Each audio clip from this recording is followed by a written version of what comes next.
And so, we settle in. You can feel your body beginning to grow heavy. In the most pleasant way, in our time together tonight. There is nothing to examine, nothing to understand, only the gentle rhythm of a story. The story of a city that almost no one rooted for, and the extraordinary soldiers it created out of love and desperation. Before we drift too far, if you feel a connection to this place, you're welcome to leave a quiet like or subscribe. Think of it not as a task, but as leaving a soft footprint in the sand before you continue your journey inward. And if you feel like sharing, you could even leave a comment, letting me know what city you're listening from, and what time it is there. It's a nice way to feel a quiet connection to all the other people settling down for their own night's rest, all around the world. Alright, let the shadows in your room grow long and soft. Maybe you can hear the faint sound of your own breathing, and together, let's allow the story to begin. Your journey tonight begins not in the shimmering, marble-dusted city of Athens, where philosophers debate big ideas in sunny pauses, nor does it begin in the stark, severe, and frankly terrifying barracks of Sparta, where every whisper is about discipline and war. No, you find yourself somewhere else entirely, somewhere less glamorous. You're in Thebes. Just feel the ground beneath your feet. It's not elegant paving stone, but rich, dark earth. The air doesn't smell of sea salt and olive groves, but of fertile farmland and livestock. Thebes is the heart of a region called Boeotia, and in the ancient Greek world, that's not exactly a compliment. The sophisticated folks in Athens have even turned the name of your region into a bit of an insult. To call someone Boeotian is to call them a dull, slow-witted country bumpkin. Why hit? It's the kind of insult that stings because there's a kernel of truth to the stereotype, or at least, a kernel of what everyone else believes. Thebes has a PR problem. A major one. It's an old city, ancient even by Greek standards, steeped in myths that are mostly, well, downers. This is the city of Oedipus, the city of Antigone.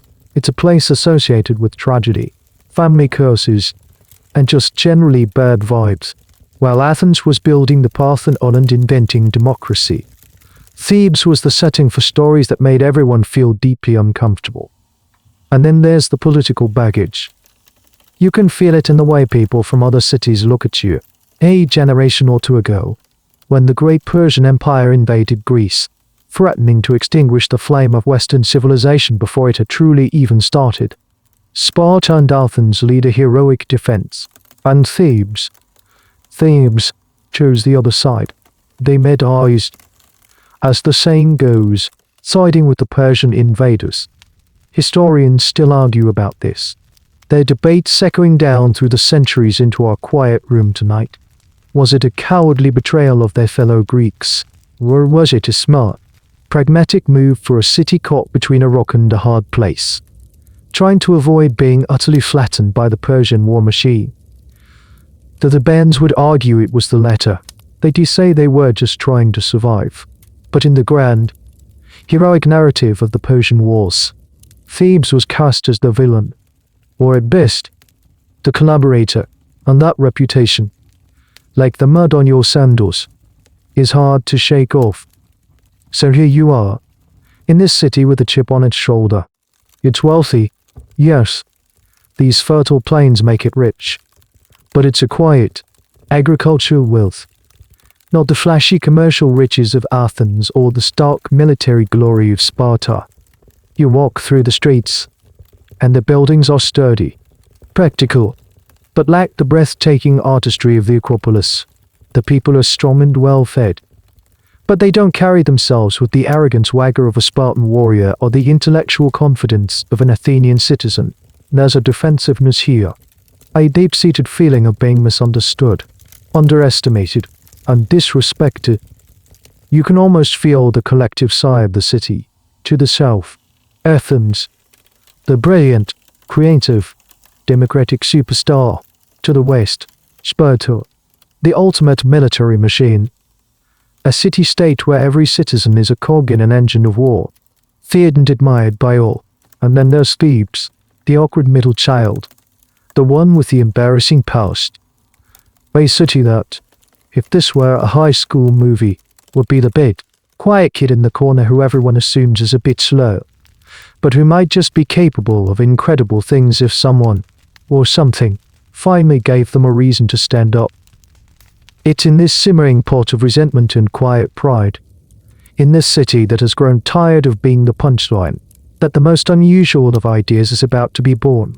An idea so strange, so radical, that it could only come from a place that felt it had nothing left to lose and everything to prove. A place like Thebes.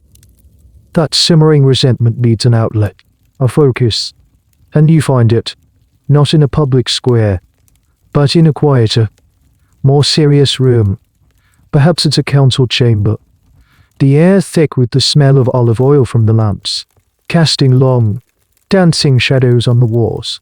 The men here are the city's leaders, their faces etched with worry.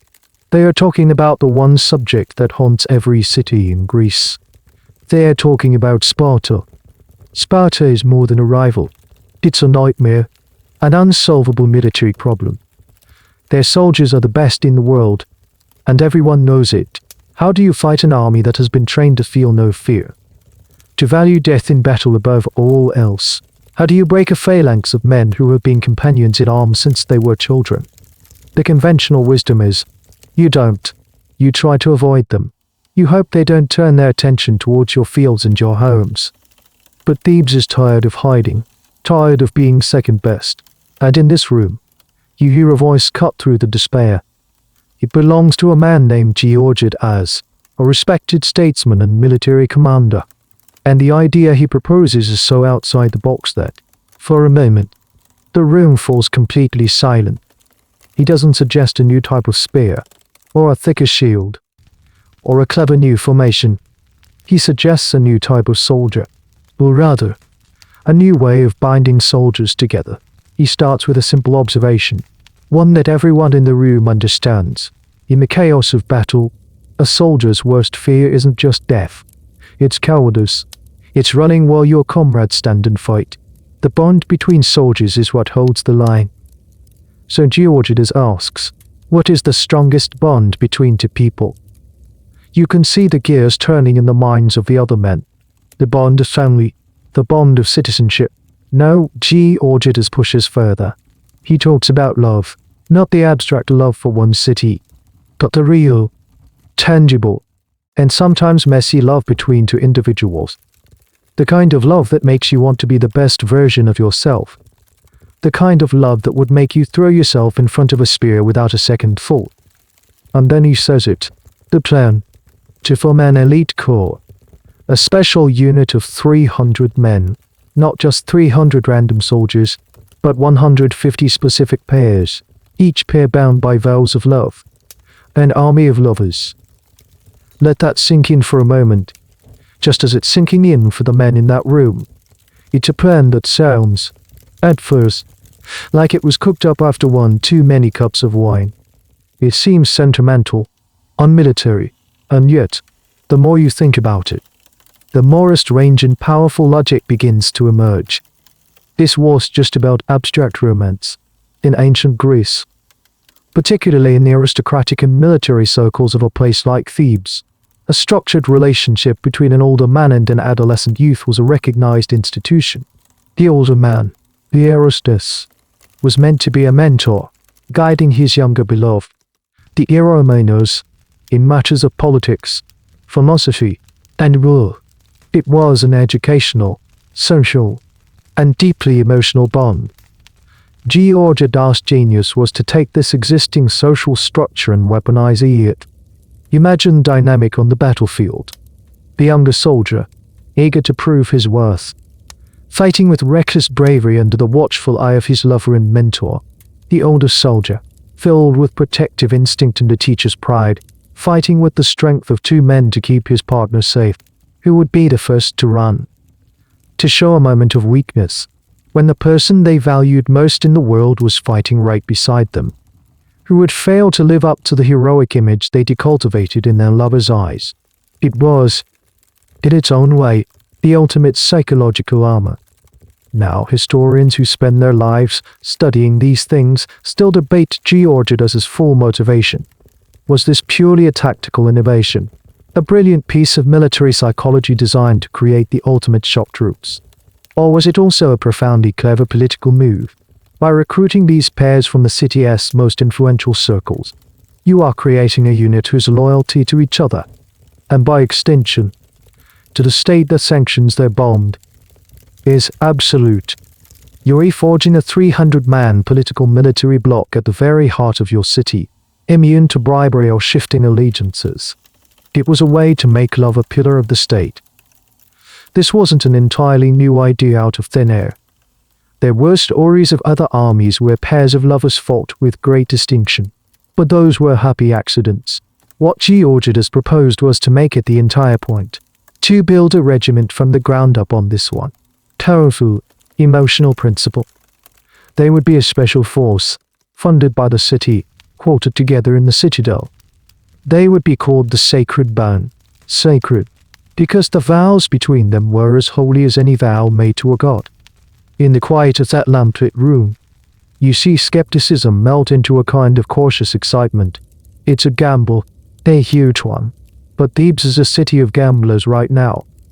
They've been underestimated for so long. Their conventional forces are good, but not Spartan good. They need an edge, something no one else has. And this is it. An idea born not just of love, but of pure, unadulterated desperation. The decision is made. Thebes will have its army of lovers. The decree has gone out. Thebes is officially recruiting for the most unusual military unit the world has ever seen. This isn't a general call to arms, a desperate plea for any able-bodied man to grab a spear. This is something else. It's more like an audition, a very, very specific one. You find yourself in a courtyard, perhaps in the shadow of the Cadmea, the ancient citadel of Thebes. This is where the hopefuls are gathering, and they are not the rough, calloused farmers or the hardened mercenaries you might expect.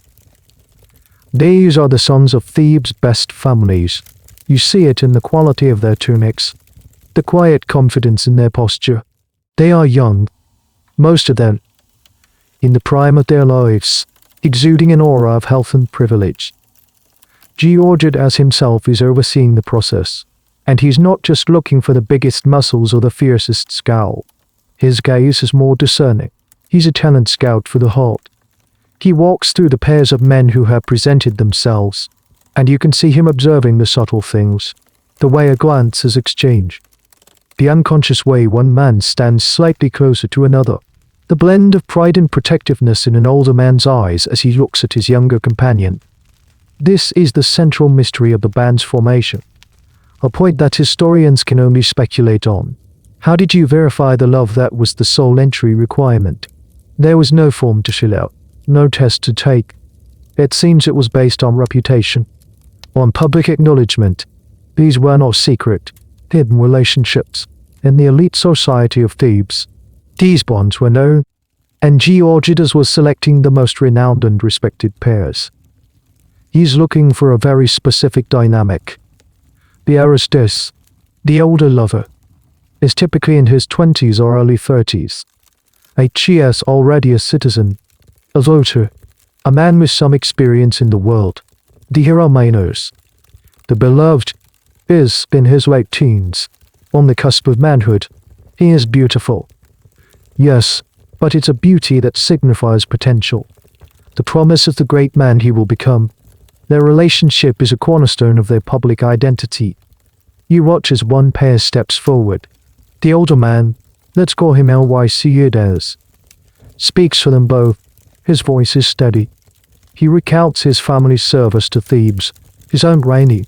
Then he places a hand on the shoulder of the youth beside him, perhaps a boy named Cleon. He speaks of Cleon's courage, his speed, his dedication. He doesn't use the flowery language of cheap poetry. He speaks of a bond forged in the gymnasium, in shared studies, in conversations that lasted late into the night. He is, in essence, vouching for their connection as a source of military virtue. It's a job interview for two. Georgidas asks them questions, But they aren't just about military drills. You might ask the younger man about the older, probing to see if there is genuine respect and admiration. You might ask the older man how he would react if his partner fell in battle. He is testing the emotional steel of their bond, because he knows that will be their true shield. There's a fascinating, almost paradoxical element to this. In a world that we often imagine as brutally macho, Thebes is making the ability to love, and to be loved, a prerequisite for its most elite fighting force. They are not looking for lone wolves. They are looking for men whose very sense of self is tied up in another person. One by one, the pairs are chosen. You see the relief and pride on the faces of those who are accepted. They are now part of something new, something special. They are the first. They are the foundation. 150 pairs. 300 men. Not just soldiers, but brothers, mentors, students, lovers. You notice something else. 2. The diversity within the pairs. Some are clearly from the highest echelons of the Ban aristocracy, their names famous throughout the city. Others seem to be from more modest, but still respectable, citizen families. There's a strange little historical puzzle here. Some scholars suggest that the state actually provided the armor and upkeep for the band, meaning that even a less wealthy citizen could join this elite corps if his bond was strong enough. It was a kind of romantic meritocracy. If your love was true enough, you could become one of the city's premier warriors, regardless of your bank account. The final pair is chosen. The 300 stand together for the first time. They are a mosaic of the band society, yet they are now a single entity. They look at each other, and you can feel a new kind of energy in the courtyard. The city's old shame, its defensiveness, seems to be burning away, replaced by a shared, defined purpose. They are Thebes' answer to the Spartan super soldier. Sparta builds its warriors through brutal competition and the suppression of individual feeling. Thebes is gambling on the opposite. They will build their warriors on a foundation of devotion. These are not just 300 brave souls. They are 150 promises. Each man is a promise to the other.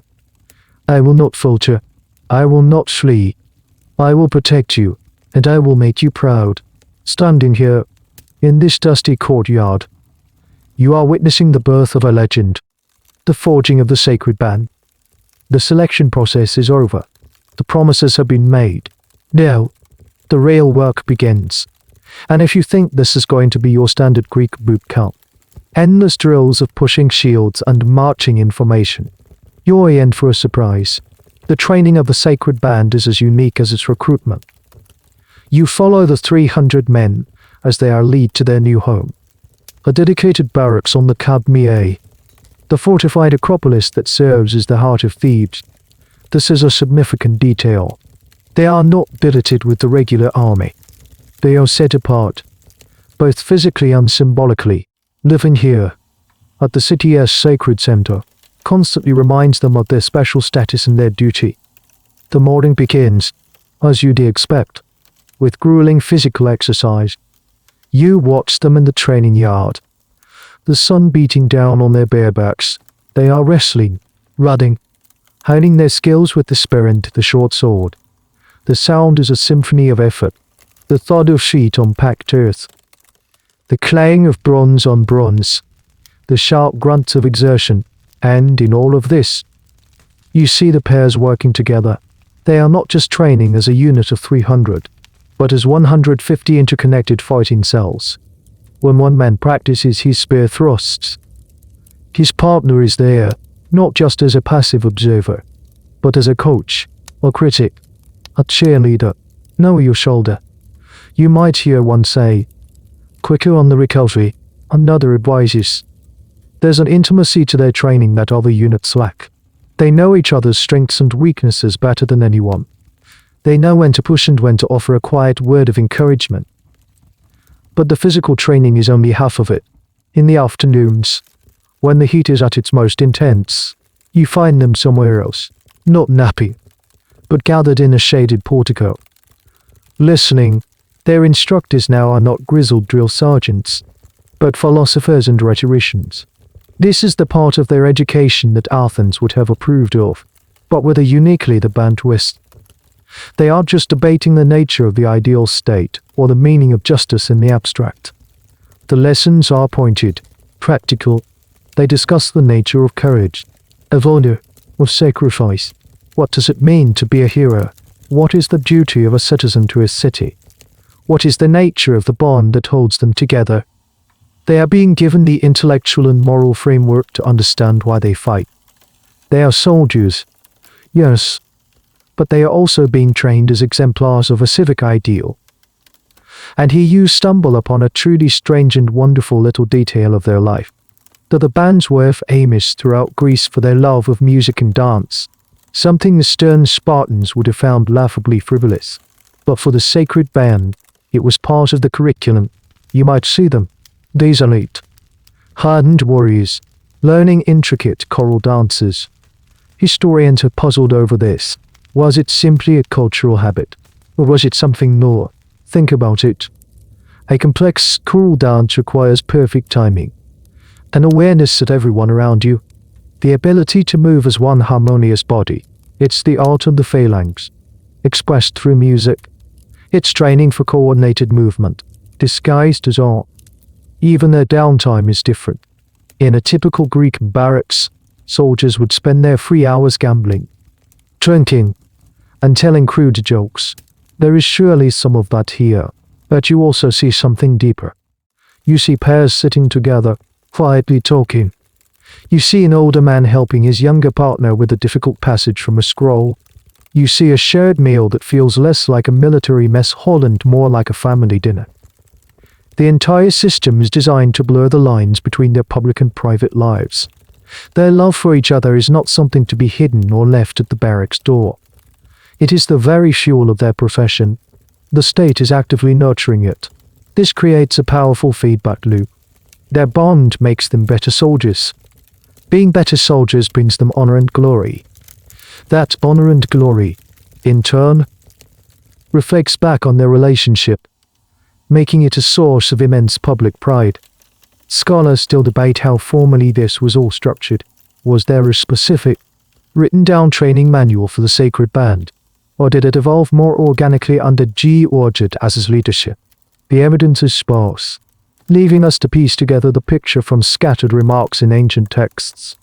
But what is clear is that this was a holistic approach to creating a warrior. They weren't just sharpening spears. They were sharpening minds. They weren't just building muscle. They were building devotion.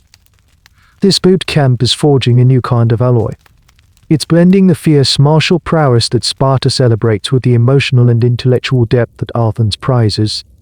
They are creating a soldier who can quote poetry in the morning, win a wrestling match in the afternoon, and fight with the heart of a lion at dusk, all for the man standing beside him.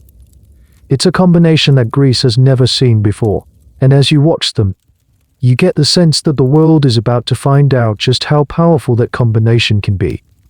The training has molded them. The philosophy has inspired them.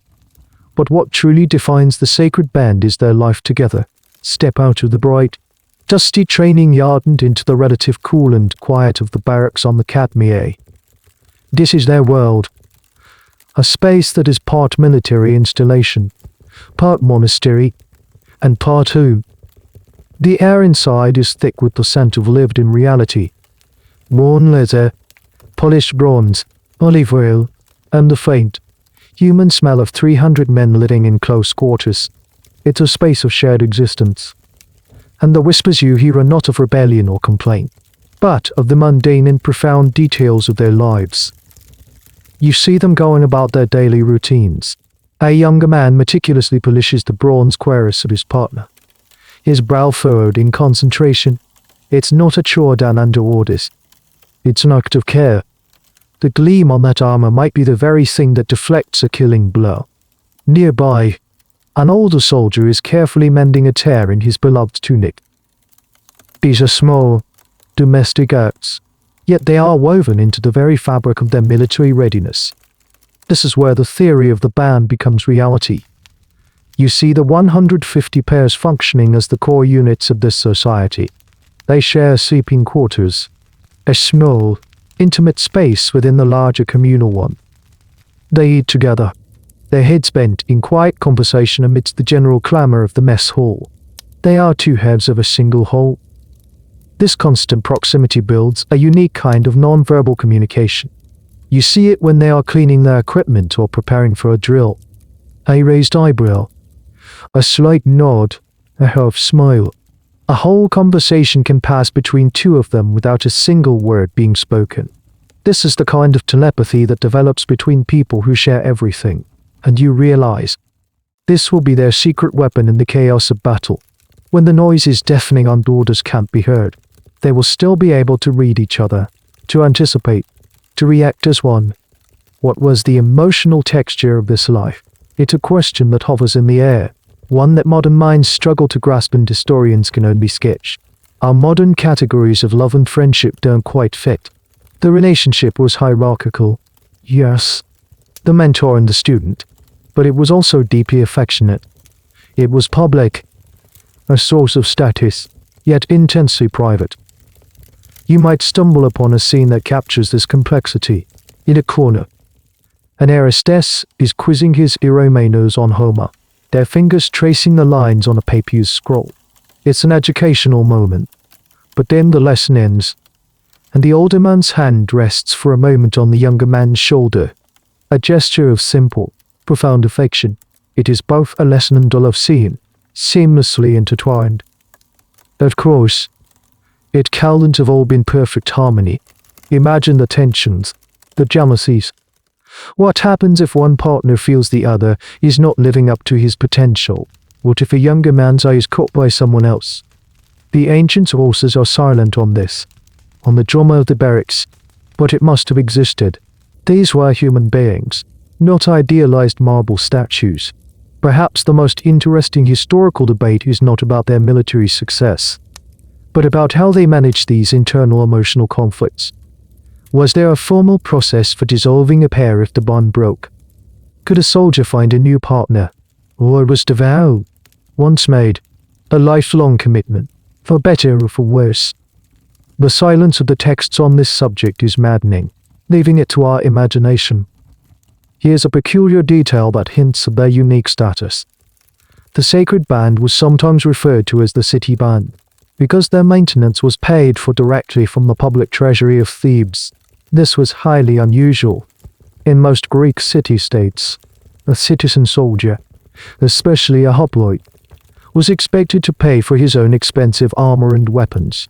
But the members of the Sacred Band were, in a sense, the first professional soldiers of Thebes, state-sponsored and state-supported. This freed them from the need to work their farms or run their businesses, allowing them to dedicate every waking moment to their training and to each other. It was a sign of how much the city was investing in this experiment. They were a public treasure. So you wander through the barracks, a ghost in their home. You see the armor stacked neatly, gleaming even in the dim light. You see the simple cots where they sleep. You see the open courtyard where they talk and laugh and argue. This is the crucible. The day-to-day reality of their lives is what forges the bond that will be tested in blood and fire. They are not just an army. They are a brotherhood, a family of 150 smaller families, and this shared life, with all its quiet moments of discipline and devotion, is building a spirit, an esprit de corps, that no other army in Greece can match. The whispers in these barracks are weaving a tapestry of loyalty that will soon be displayed for all the world to see. The machine has been built, the parts meticulously crafted and assembled. It's a beautiful, gleaming engine of devotion and steel. But an engine, no matter how well made, needs a driver, a hand on the wheel to steer it, to push it to its limits. The Sacred Band is about to get its driver, and he will change everything. His name is Pelopidas. You first see him not in the barracks, but in the political heart of the city. Pelopidas is everything you'd expect from a Theban aristocrat. H.C.S. wealthy, from an old and respected family. He's charismatic, with an easy confidence that draws people to him. H.C.S. also a passionate patriot, a man who feels the sting of the best second-class status in his very soul. And, crucially, H.E.S. a man of action. At this time, Thebes is in a state of political turmoil. The city is occupied. A garrison of Spartan soldiers holds the Academy, a humiliating reminder of Spartan dominance. They were let in by a pro-Spartan faction of the bands, and the city's democratic leaders, including Pelopidas, have been forced into exile in Athens. This is where you witness the true measure of the man. In exile, Pelopidas doesn't just complain or wait for a better day. He plots. You find yourself in a darkened room in Athens, a secret meeting of the band exiles. The mood is grim, the odds impossible. How can a handful of unarmed men dislodge a professional Spartan garrison from their city's fortress? Pelopidas is the center of the conspiracy, his energy infectious. He lays out a plan that is audacious to the point of being insane.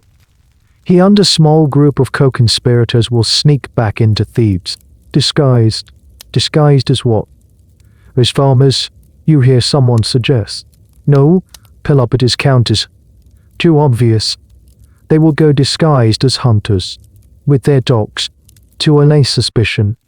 And then, during a festival, when their political opponents are drunk and celebrating, they will strike. And so you follow them on this nerve-wracking journey.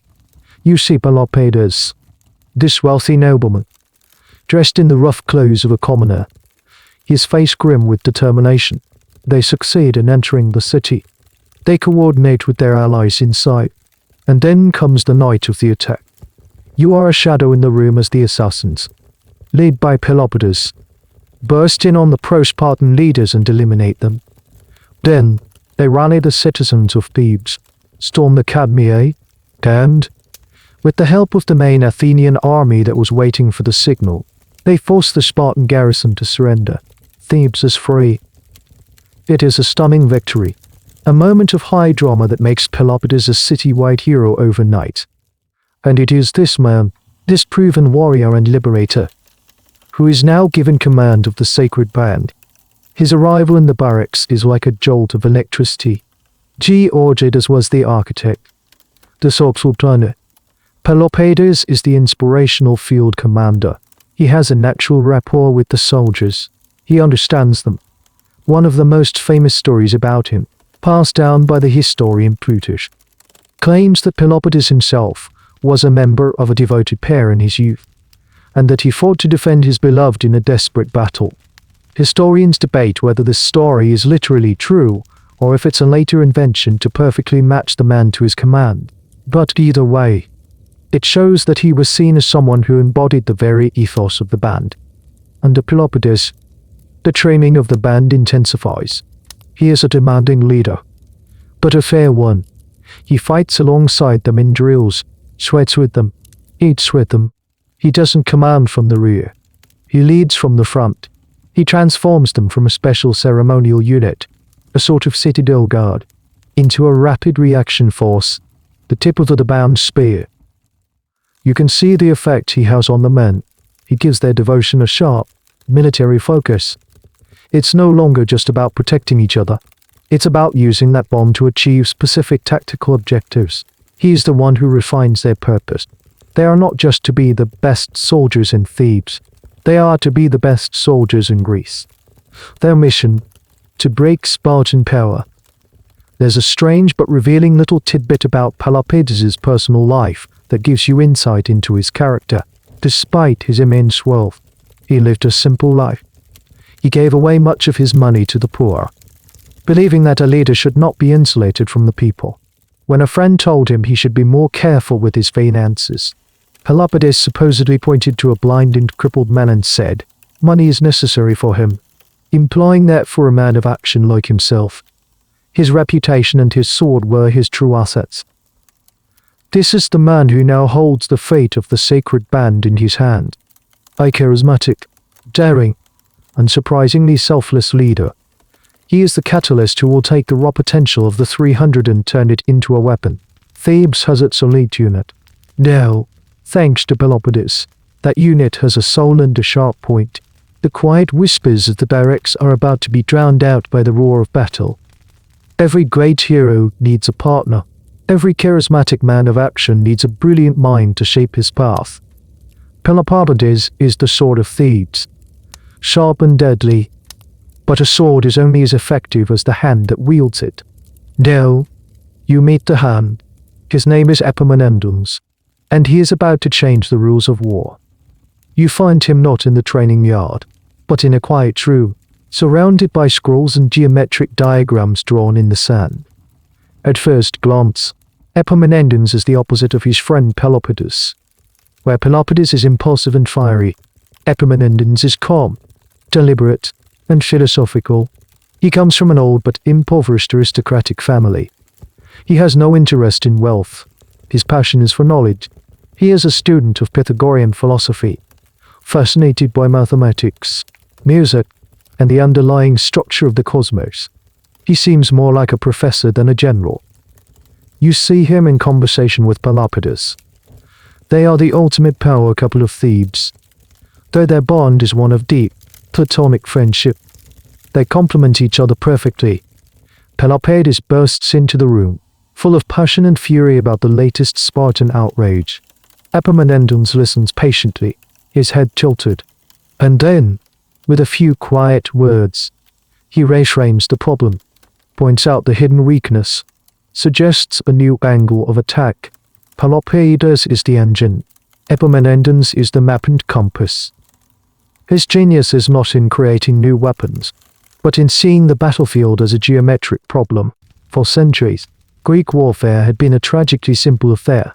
Two armies of hoplites, heavily armored infantrymen, would line up in solid rectangular blocks, or phalanxes, and march straight into each other. It was a brutal, head-on collision, a deadly shoving match. The army that was stronger, or had more men, or just held its nerve longer, would win. The Spartans had mastered this game. Their phalanx was the toughest, most disciplined in the world. Attacking it head-on was suicide. Epaminondas looks at this problem and thinks, why play their game? You watch him as he sketches in the sand. He draws the traditional phalanx, a neat rectangle, perhaps 8 to 12 ranks deep all along the line. Then, he draws his own idea, and it looks completely wrong. It's lopsided, unbalanced. His idea is revolutionary. Instead of distributing his best troops evenly along the entire front, he proposes stacking them on one side. He would make his left wing incredibly deep, not 12, but 50 men deep. A massive, unstoppable column of flesh and bronze.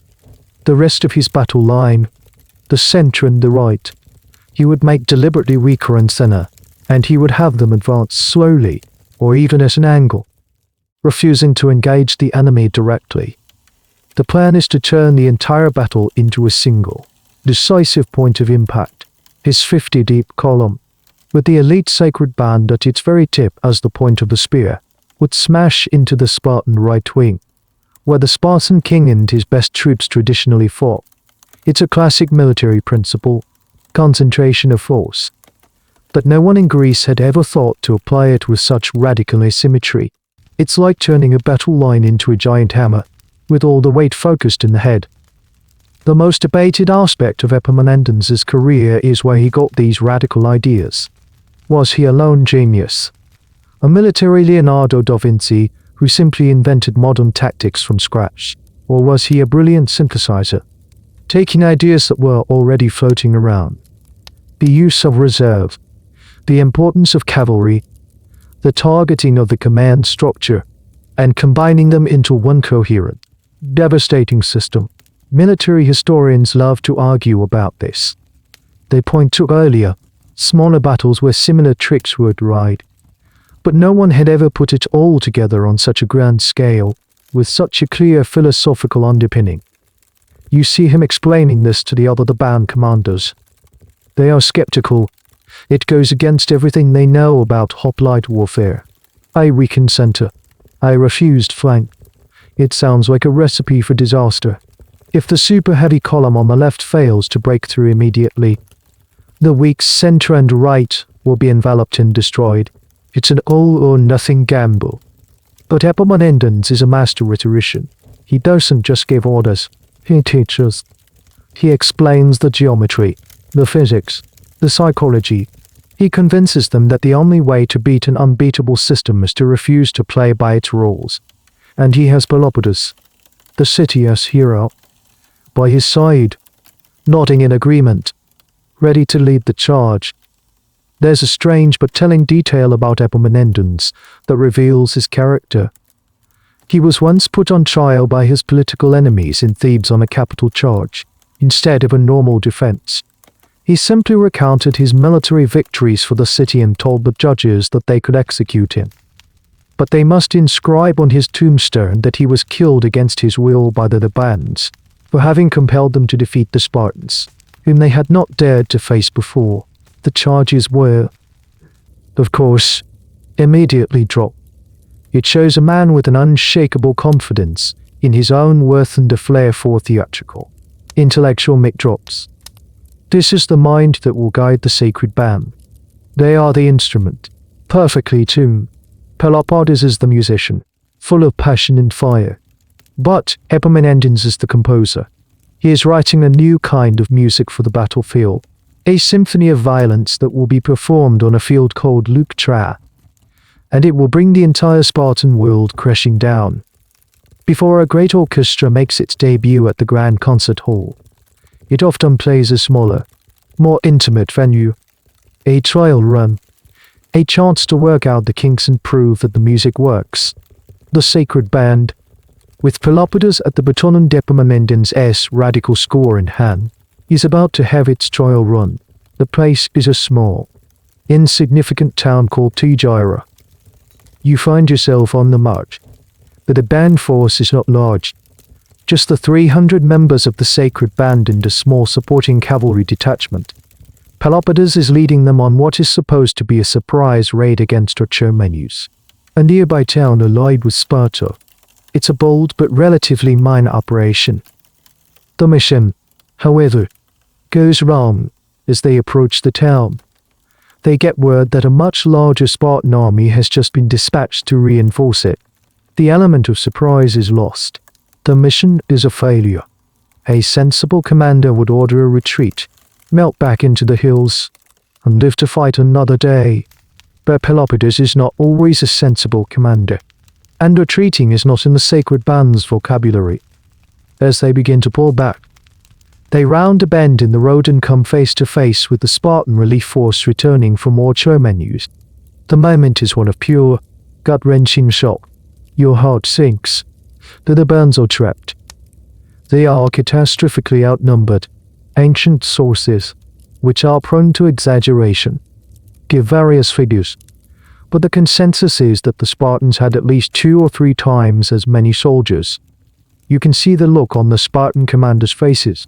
It's a mixture of surprise and smug satisfaction. They've stumbled upon a small Theban raiding party, and not just any party, but the city's elite, vaunted army of lovers. What a prize! They expect the Thebans to panic, to break and run, to be slaughtered as they flee. A Spartan soldier next to you scoffs. We have fallen into their hands. But Pelopidas, in this moment of extreme crisis, is a picture of calm fury. He looks at his men, the 300. Their faces are grim, but you don't see terror. You see determination. They close ranks, their shields locking together, a small, defiant island of bronze in a sea of Spartan crimson. Pelopidas shouts back at the despairing soldier, and why not they into ours? He makes a snap decision. A retreat is impossible. They be cut down from behind. A standard defense is hopeless. They be surrounded and crushed by sheer numbers. There is only one option. Attack.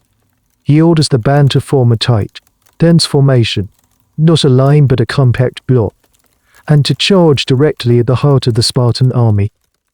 It is a move of pure, calculated madness, but it's based on the core principle of the band. He trusts them. He trusts their skill, their courage, and most of all, the bond that holds them together.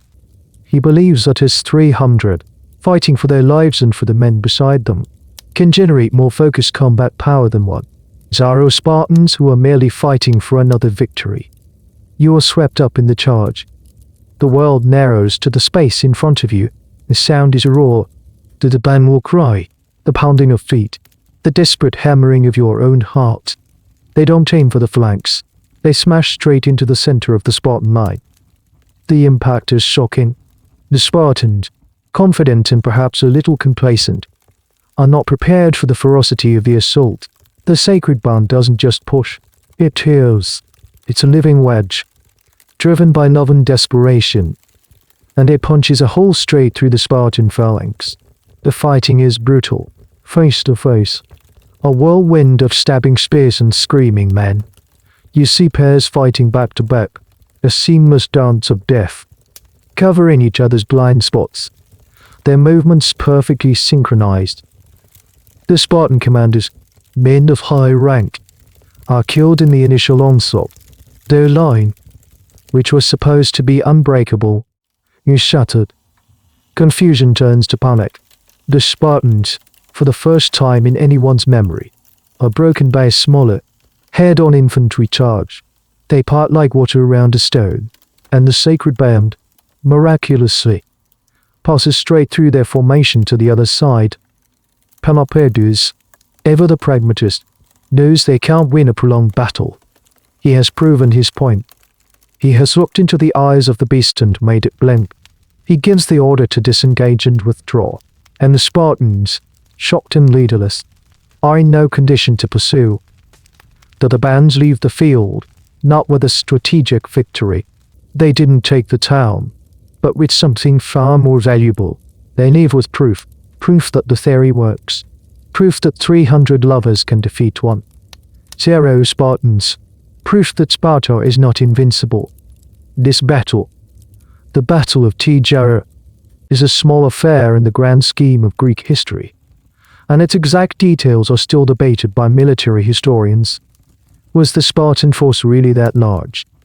Did Pelopidas' cavalry play a more significant role than the infantry-focused sources admit?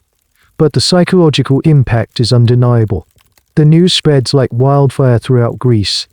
Someone met the Spartans on equal terms, outnumbered, and walked away the victor. The myth of Spartan invincibility has its first serious crack, and for the men of the Sacred Band, Tegea is their graduation day. They have been tested against the best, and they have not been found wanting. The dress rehearsal is over. Now they are ready for the main performance. To understand the earthquake that was about to happen, you first need to understand the mountain. Before Leuctra, before the Sacred Band proved their point on the grandest stage, Sparta was the mountain. It loomed over the entire Greek world, an unmovable, terrifying fact of life. Let's take a walk. Not through Thebes, but through the stark, unforgiving landscape of Laconia, the Spartan homeland. The air here feels different, sharper. The sun seems harsher. There are no grand theatres, no bustling marketplaces filled with exotic goods. There is only the state. You see a group of boys, none older than 7. They are being taken from their families. They will not live at home again until they are 30. They are now the property of Sparta, and they are entering the Agoge, the infamous Spartan training system. It is less an education and more a brutal, lifelong ordeal designed to forge the most disciplined and fearless soldiers on earth. You follow them into their barracks. They are given 1 cloak per year, forced to walk barefoot to toughen their feet.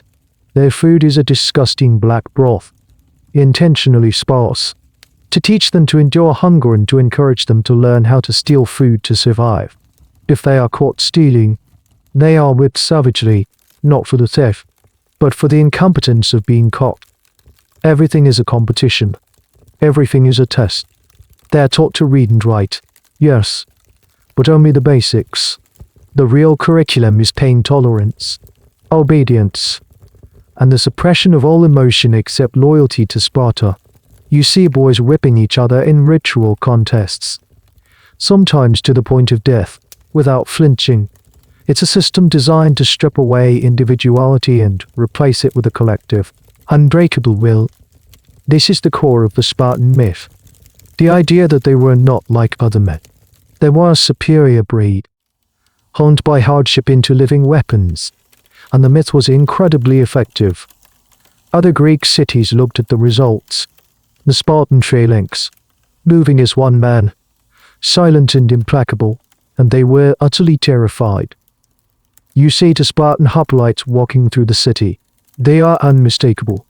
Their long hair, a sign of their free status. Their crimson cloaks, a color chosen, they say, so that the enemy cannot see them bleed.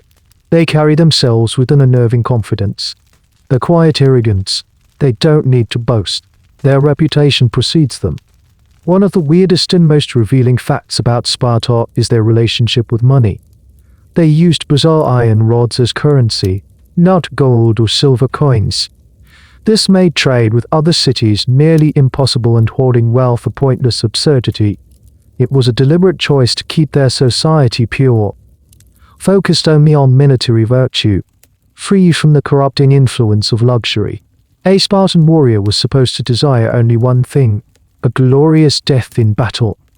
A mother's farewell to her son was not stay safe, but come back with your shield, or hunt it. But as you look closer, you start to see the cracks in this perfect facade. The system is incredibly rigid, and it's failing. For the system to work, you need Spartans, and Sparta is running out of them. To be a full citizen, a Spartite, you had to be born of Spartan parents and complete the agoge. But constant warfare and a strangely low birth rate meant that the number of true Spartites was dwindling alarmingly. By the time of our story, there may have been only a couple thousand of them left, ruling over a vast population of non-citizens and a huge, subjugated people known as the Helots. The Helots are the dark secret at the heart of Sparta. They are the original inhabitants of the land, conquered generations ago and turned into a permanent class of serfs, slaves to the state. They do all the farming, all the labor, freeing up the Spartan men to do nothing but train for war. And the Spartans live in constant, paranoid fear of a Helot uprising. They even had a secret police, the Cryptii, young warriors who would stalk the countryside at night and murder any Helot who seemed too strong, too smart, or too likely to cause trouble. This is a point of intense scholarly debate. Was the entire Spartan system designed not for foreign wars, but for internal control? Was their fearsome army primarily a tool to keep the Helots in chains? It reframes their entire society, from a warrior utopia to a brutal, paranoid police state, built on a foundation of terror. So this is the beast that Thebes has decided to challenge. An army of legendary soldiers. A state built on a terrifyingly effective system of indoctrination. A reputation for invincibility that has paralyzed Greece for a century. But it's also a state with a fatal weakness. It is a brittle, hollow giant. It has no depth. Its citizen numbers are shrinking, and its entire way of life depends on terrorizing a captive population. The Spartans are the masters of the old game, the head-on shoving match of the phalanx. They are confident, arrogant, and utterly convinced of their own superiority. They are about to march towards Thebes to teach the upstart city a lesson it will never forget. They do not know that they are not marching towards the old game. They are marching towards a new one, invented by a quiet philosopher general named Epaminondas. And on a dusty plain near a village called Leuctra, the mountain is about to crumble. The negotiations have failed. The ambassadors have gone home. The Spartan king, Cleombrotus, has been given his orders.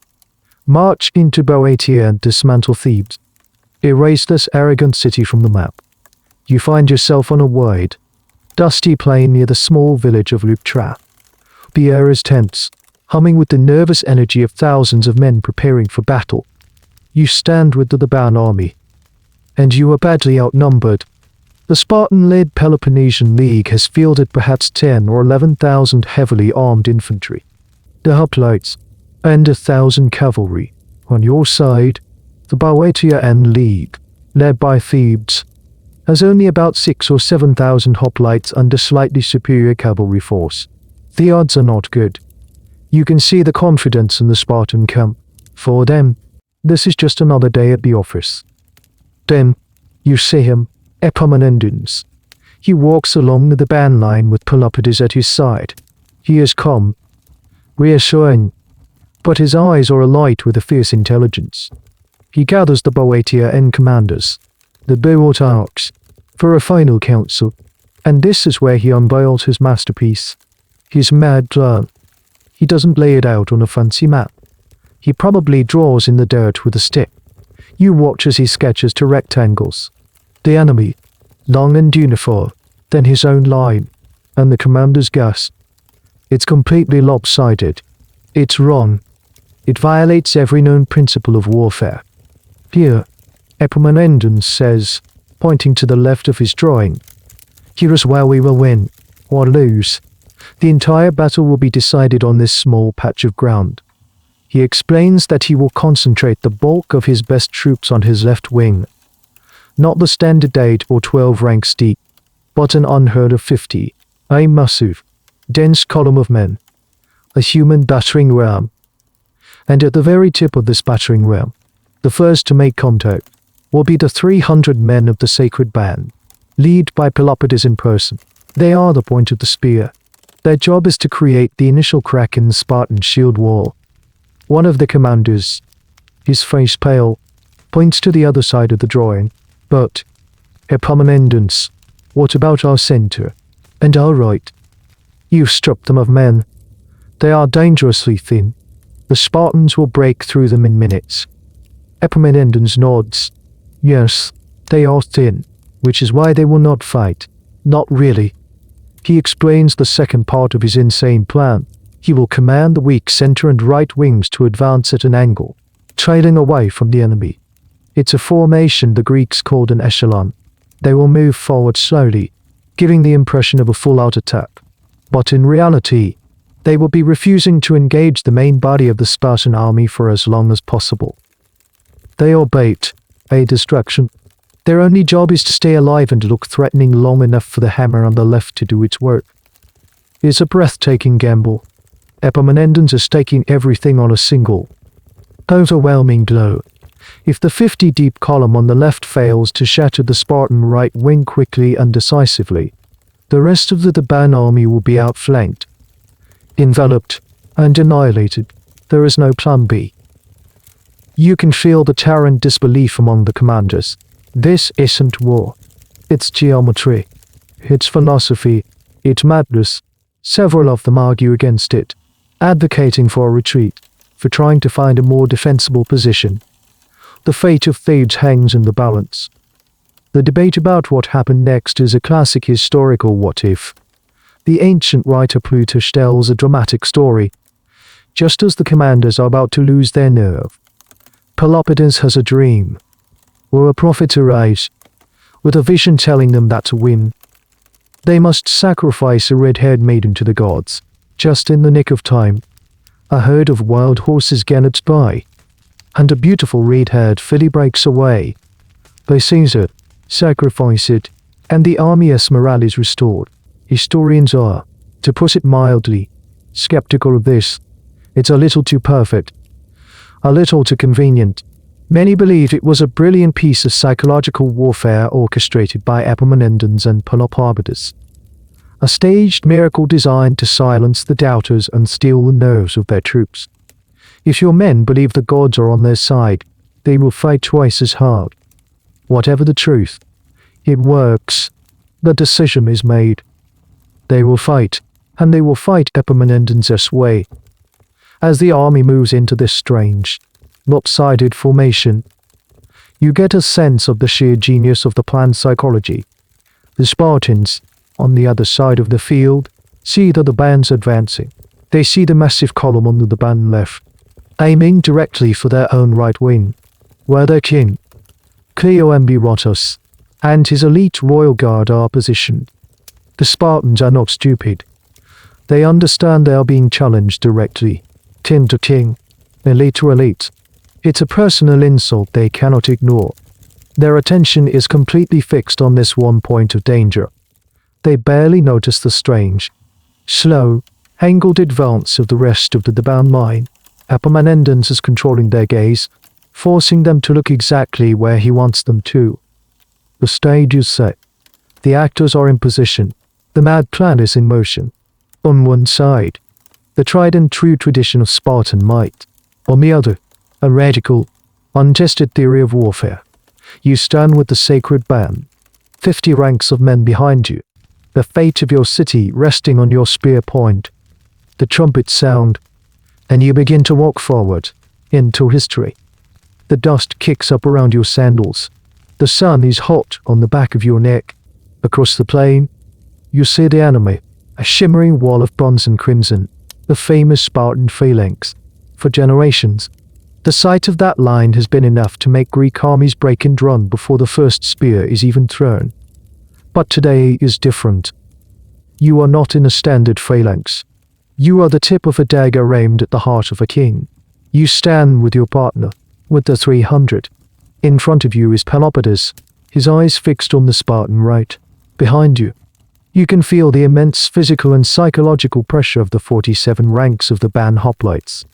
A solid mass of humanity, pushing you forward. The first clash isn't with the infantry. It's the cavalry. Epaminondas sends his superior the band horsemen charging forward. Their job is to disrupt the Spartan battle line, to cause chaos and confusion right before the main event. You watch as they slam into the Spartan cavalry, which is screening the front of their phalanx. The band horsemen are better, and they quickly overwhelm their opponents, driving them back in disarray. And here, the first part of Epaminondas' plan works to perfection. The defeated Spartan cavalry doesn't just retreat. They flee back towards the safety of their own infantry line, crashing right into the front ranks of the phalanx. They disrupt the very formation that was preparing to receive your charge. It's a moment of confusion, of tangled men and horses, and it's the exact moment Pelopidas chooses to strike. Now, the roar goes up. It's not a slow, grinding walk anymore. It's a charge. The 50-deep column of the band left wing surges forward. You are part of it, a single molecule in a tidal wave. The ground trembles. The impact is like nothing you have ever felt. It's not the dull thud of two shield walls meeting. It's a violent, shattering crash. The Sacred Band, a concentrated point of fury and devotion, smashes into the 12-deep line of the Spartan elites. The Spartans are the best defensive fighters in the world. They are supposed to hold, but they have never faced anything like this. It's not just a line of men pushing against them. It's a column. The sheer weight of the 50 ranks behind you is immense. For every Spartan in the front rank, there are for the bands pushing from behind. It's a brutal, irresistible human physics problem. The fighting is a maelstrom. Spear snap, shield splinter, men scream. You are fighting for your life. But more than that, you are fighting for the man next to you. You see his shield lock with yours. You see his spear thrust beside you. You cover his flank. He covers yours. The theory of the Sacred Band is no longer a theory. It is the only thing keeping you alive. You see Pelopidas, a whirlwind of deadly motion, fighting in the very first rank. His presence is an inspiration. If your commander is willing to face this, how can you do any less? And then, it happens. A crack appears in the Spartan line. A man goes down. Then another. The pressure is too great. The band column doesn't stop. It grinds forward, pushing, stabbing, climbing over the bodies of the fallen. The Spartan king, Cleombrotus, is right in the thick of it, surrounded by his royal guard.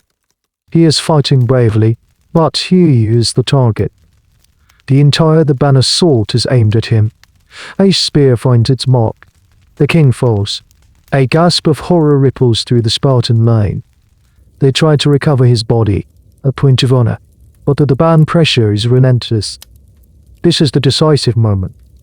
The moment the unbeatable are beaten. The Spartan right wing, the pride of their army, the anchor of their entire world, breaks. They turn and run. It's a sight no living Greek has ever seen before. Spartans are running. The collapse of their right wing is the end of the battle. The rest of the Spartan line, seeing their elite flank crumble and their king fall, loses heart. And remember Epaminondan's lopsided formation. The Spartans center and left have barely even been engaged in the fight. They've been watching, waiting, as their glorious right wing was systematically dismantled. With their anchor gone, they have no wish to fight a battle that is already lost. Their commanders give the order for a general retreat. The battle is over. You stand on the field, leaning on your spear, gasping for breath. The silence that slowly descends is more shocking than the noise was. You look around. The ground is littered with the dead. But on the other side of the field, the crimson cloaks are gone. The invincible army has vanished. The numbers tell the story. That the bands and their allies lost perhaps a few hundred men. The Spartans and their allies lost thousands. But the most important number is this. Of the 700 elite Spartan citizens present at the battle, over 400 lie dead on the field of Leuctra, including their king. It is a catastrophic, unrecoverable blow to Sparta's already dwindling population of citizen soldiers. Historians still marvel at the audacity of it. Leuctra is considered one of the most important tactical masterpieces in military history. It marks the end of the classical, head-on hoplite battle and the beginning of a new era of combined arms and geometric precision. But for you, standing on that field, it's not about history. It's about the man next to you. Bruised and bloody but alive. You have done it. Thebes, the underdog, the city no one respected, has broken the unbreakable. The world will never be the same. The dust of Leuctra settles, but the shockwave from the battle has only just begun to travel. It radiates out from that bloody field, shaking the very foundations of the Greek world. You march back towards Thebes, not just as soldiers, but as miracle workers. The news has run ahead of you, carried by fast riders and breathless messengers. By the time you reach the city gates, the entire population is there to greet you. Thebes, the city with the perpetual chip on its shoulder, is utterly transformed. The defensiveness is gone, replaced by an explosion of pride and joy that is almost dizzying. You see people weeping in the streets, embracing each other. The names Epaminondas and Pelopidas are on everyone's lips. And your unit, the Sacred Band, is looked upon with something approaching religious awe. You are the giant slayers, the men who did the impossible. But the real change is not in the mood of a single city. It's in the political landscape of all of Greece. For a century, the Greek world had been bipolar, dominated by the rivalry between Athens and Sparta. Every other city-state had to choose a side, to shelter under the umbrella of one of the two great powers.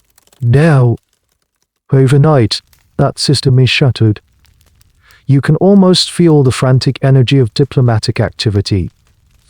Ambassadors from cities all across Greece are suddenly making their way to Thebes.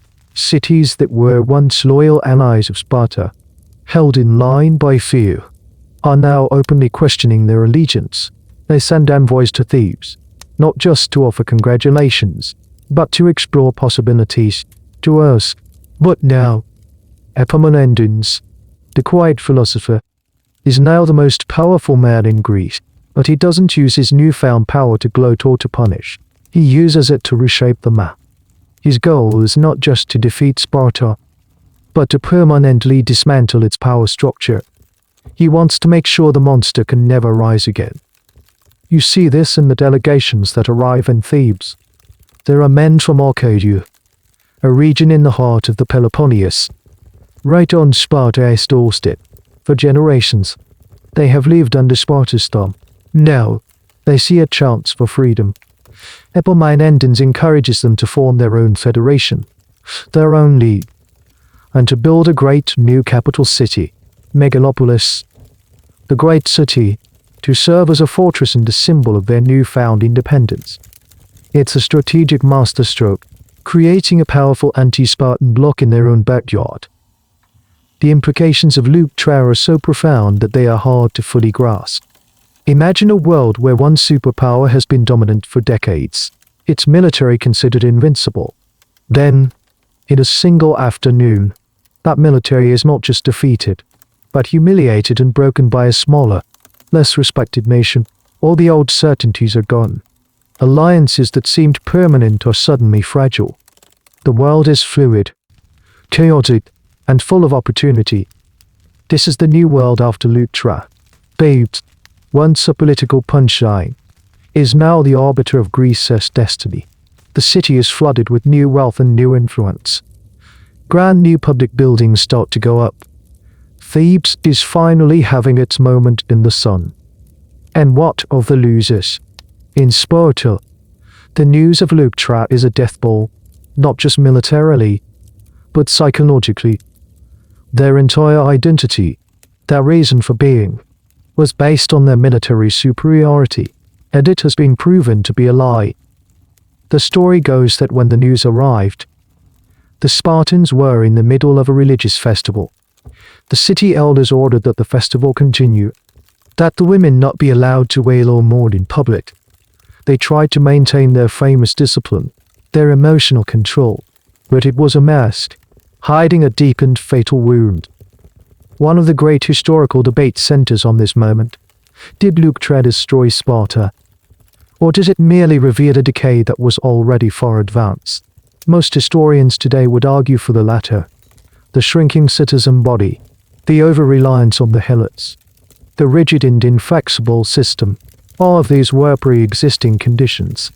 Lutra was simply the final, brutal diagnosis. For you, a member of the Sacred Band, life has changed completely. You are no longer just a soldier. You are a symbol. You walk through the streets of Thebes and people stop and point. Children follow you. You are the living embodiment of the city's impossible victory. The love that binds you to your partner, once a private vow, is now a celebrated public virtue. The very foundation of Thebes' new golden age. It is a heady, intoxicating time, for a brief, brilliant period. It seems that a new kind of power, based not on brutal suppression but on a more enlightened and flexible model, will rule Greece. The world has been turned upside down, and you are standing at the very top, looking down at the wreckage of the old order. But as you stand there, on the pinnacle of glory, you might feel a faint, almost imperceptible tremor. The thing about upending the world is that it creates instability, and in that instability, new threats can grow, unnoticed, in the shadows. The victory is won. The world is changed. Now comes the hard part. Living with it. You return to Thebes not just as a soldier, but as a rock star. The parade that greets you is the stuff of legends, a city delirious with its own success. You march through the main gates, and the roar of the crowd is a physical thing, a wave of sound that washes over you. The air is thick with thrown flowers and laurel wreaths. People are pressing in from all sides, trying to touch your cloak, your shield, anything to connect with the magic of Lutra. You look at your partner, marching beside you, and you see your own exhaustion and pride reflected in his eyes. This is the moment you train for sure, bled for. In the days that follow, you are the toast of the town. You are feasted in the homes of the city's wealthiest citizens. Poets compose odes in your honor. Sculptors asked to model your likeness. You, and the other 298 members of the band are no longer just men. You are public property. You are heroes. And fame, you discover, is a strange and heavy cloak to wear. It's warm and comforting at first, but it can also be suffocating. Your every move is watched. Your every word repeated and analyzed. The quiet, private bond that is the foundation of your strength is now a topic of public discussion and celebration. It's a strange thing to have the most intimate part of your life become a political symbol. You see the effect it has on the different men in the band. Some embrace it, enjoying the attention, the accolades, the free wine. They swagger a little more. Their voice is a little louder in the taverns. Others seem to retreat from it, becoming quieter, more reserved, as if uncomfortable with this new role. The dynamic between pairs shifts. A younger Iromenos, once just a promising youth, is now a famous warrior in his own right. The balance of power in the relationship subtly changes. This is the period of the best, greatest glory, and the sacred band is its glittering emblem. But with great power comes great jealousy. You start to notice the way other soldiers from the band phalanx look at you. They fought at Leuctra too. They held the center and the right. But all the songs are about the sacred band. A quiet resentment begins to fester. And the politicians are the worst. They all want to be associated with you. They try to claim your victory as their own.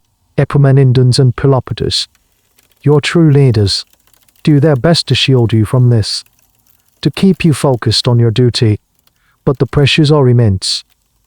Here you stumble upon a truly bizarre and little-known episode that highlights the political weirdness of the time. After Leuctra, Epaminondas and Pelopidas led the band army deep into the Peloponnese. Sparta's heartland, their term of office as Bo or Dart, the chief magistrates of the Boeotia and League, officially expires while they are on campaign.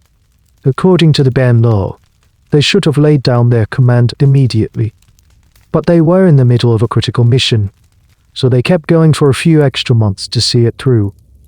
When they returned to Thebes, in the midst of all this celebration, their political enemies, jealous of their success, have them arrested and put on trial.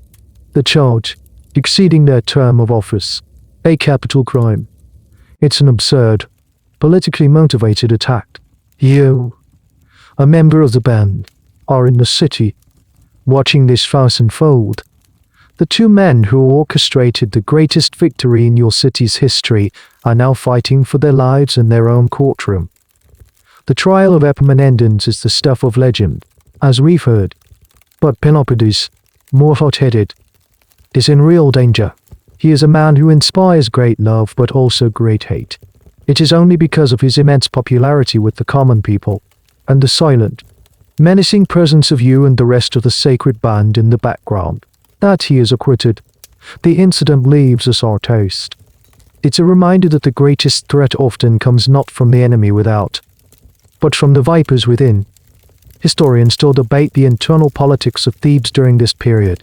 Was this trial a serious threat, or just political theater? How deep did the divisions in the city run? The sources are biased, written mostly by Athenians or pro-Spartan writers who had every reason to portray Thebes as a chaotic and ungrateful city. But through it all, the band endures. The shared experience of Leuctra and the political turmoil that follows only seems to strengthen the bond between the 300. They are a brotherhood forged in fire, and now tempered by the strange heat of fame. They are an island of stability in a city drunk on its own success. You sit with your partner in the barracks, the noise of the celebrating city a distant hum. The parade is over. The reality of your new role is setting in. You are the guardians of Thebes, not just from its enemies, but from its own worst instinct. The weight of that responsibility is heavier than any shield. The victory party in Thebes is still going, but Epaminondas is not a man who rests on his laurels. He knows that defeating the Spartan army was only the first step. To truly break their power, he must strike at its source, and the source of all Spartan power is a class of people who are not Spartans at all, the Helots. So in the winter following Leuctra, you find yourself on the march again. But this is a march unlike any other. You are not marching to meet an army on a battlefield. You are marching into history. You are part of a massive the band lead army, tens of thousands strong, crossing the mountains into Laconia, the Spartan homeland. This is something that hasn't happened in centuries. No enemy army has dared to tread this ground. The landscape itself feels hostile. It's rugged, unforgiving. But as you march deeper into the valley of the Eurotas River, something incredible starts to happen. People emerge from the fields, from the small farmsteads. They are not Spartans. They are the Helots, the enslaved population that for generations has toiled to feed their Spartan masters. At first, they are cautious, disbelieving. They see your army, this massive force, marching past without burning their crops or stealing their livestock, and they don't understand. But then they see the bound standards. They hear the news of Leuctra, and a current of hope, electrifying and dangerous, begins to pass through them. You, a member of the Sacred Band, are a part of the vanguard. You are the liberators. The helots look at you with a mixture of awe and terror. You are warriors, like the Spartans they have feared their whole lives. But you are not there to oppress them. You are there to set them free. Epaminondas's plan is audacious. He is not just going to raid Spartan territory. He is going to perform an act of nation building. He marches his army into the neighboring region of Messenia. For 300 years, the Messenians had been a conquered people, the original and most numerous of the helots. Their identity was suppressed, their freedom a distant memory. Epaminondas is going to give them their country back. You find yourself standing guard as engineers and surveyors lay out the foundations for a new city, on the slopes of Mounted Home, a place of ancient Messenian resistance. You are helping to build a new capital, Messene. You watch as Messenian helots, men and women who have been slaves their entire lives, begin to build the walls of their own city, to reclaim their own destiny. It is one of the most profoundly emotional moments in ancient history. You are not just defeating an enemy. You are undoing a centuries-old injustice. What did the average member of the Sacred Band think about this? This is a fascinating point of speculation for historians. Were you a passionate abolitionist, fired by a new Greek ideal of freedom for all? Or were you a pragmatic soldier, following the brilliant strategic orders of your commander, understanding that freeing the helots was the surest way to permanently cripple Sparta? The truth is probably somewhere in between. For you, the soldier on the ground, the immediate reality is the look in the eyes of a freed helot who offers you a piece of bread. A gesture of thanks that speaks more than any political speech. And where are the Spartans while all this is happening? They are trapped in their city, watching in impotent rage. Their system has failed them. Their army, shattered at Leuctra, is too small to challenge your massive force in open battle. They can only hide behind their walls, a city that famously had no walls because its army was supposed to be its wall. And watch as Epaminondas systematically dismantles their empire of fear. There is a strange, almost comical historical tidbit from this campaign. The Theban army marches right up to the city of Sparta itself but never launches a full-scale assault. Why not? The debate has raged for centuries. Was Epaminondas worried about getting bogged down in a costly urban battle? Was he content to humiliate the Spartans without destroying them completely? Or, as some have suggested, was it because the Eurotas river was flooding, making an assault simply impractical? The image of the greatest strategic mind of his age being thwarted by a bit of bad weather is a wonderfully humanizing thought. This campaign is a turning point. It's the moment Thebes moves beyond simply being a military power and becomes a moral one as well. By freeing the helots of Messenia, Epaminondas creates a permanent, hostile state on Sparta's western border. He has cut off their main source of agricultural labor and created a buffer that will hem them in forever. Sparta will never again be a true superpower. As you finally march back out of the Peloponnese, you leave behind a transformed world. You have not just won a battle. You have liberated a people. You have seen firsthand the deep, rotten foundations upon which Spartan society was built. The Sacred Band, an army born of love, has brought freedom to an entire nation of slaves. It is, perhaps, your finest hour. The glory of Leuctra was loud and violent. The glory of Messenia is quieter, deeper, and will echo for much longer. You have returned from the south, leaving behind a liberated Messenia and broken, humiliated Sparta. Thebes is no longer just a contender. It is the champion. The period that follows is known to history as the Theban hegemony. Hegemony. It's a grand, academic-sounding word. But for you, on the streets of Thebes, it means one thing. Your city is now the boss. Thebes becomes the center of the Greek political universe. The city buzzes with an energy it has never known before. You see delegations from all over the Hellenic world crowding the public spaces, solemn ambassadors from Athens, nervous envoys from the cities of Thessaly in the north, grateful representatives from the new Arcadian League in the south. They all come to Thebes to seek alliances, to settle disputes, to understand the new rules of the game. And the rules are now being written by Epaminondas and Peloponnesus. As a member of the Sacred Band, you are the ultimate expression of this new power. You are the enforcers, the guarantors of the band peace. You are sent on missions across Greece, not always to fight, but often just to be seen. Your presence alone is a powerful political statement. When a dispute arises between two of Thebes' new allies, a detachment of the Sacred Band might be sent to observe. Your silent, disciplined ranks are very effective to love diplomacy. This is a time of incredible band confidence. They even begin to build a navy, a direct challenge to the maritime supremacy of Athens. You might find yourself down at the port, watching the construction of 100 new triremes, the sleek, deadly warships of the ancient world.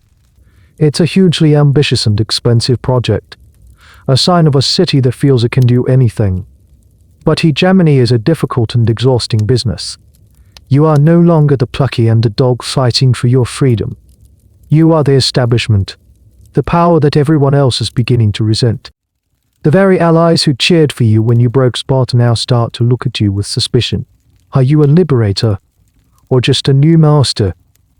You feel this shift in the atmosphere when you are on campaign. The welcomes are a little less enthusiastic, the negotiations a little more tense. The Athenians, in particular, are growing deeply alarmed. They helped you throw off the Spartan yoke, but they never intended for you to become this powerful. They begin to form counter-alliances, working quietly to undermine the band influence. The great game of Greek politics is realigning once again. Here you witness one of the stranger and more telling episodes of the band hegemony, a moment that historians still find both brilliant and baffling. Epaminondas, in a show of the band naval power, sails his new fleet into the Aegean Sea. He doesn't fight any major battles. He just sails around, visiting various city-states, persuading them to abandon their alliance with Athens and join with Thebes instead. His weapon is not the ram of his ships, but his own personal charisma and the immense prestige of Thebes. For a brief moment, he shatters Athens' naval confederacy. The odd part is what happens next. Nothing. Thebes doesn't have the administrative capacity or the long-term naval tradition to actually manage a maritime empire. The effort is not sustained. It's a classic case of what some historians call the band overreach.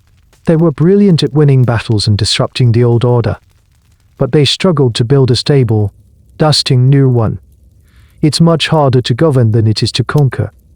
Life for you in the Sacred Band is a constant cycle of readiness. The brief period of peace is over.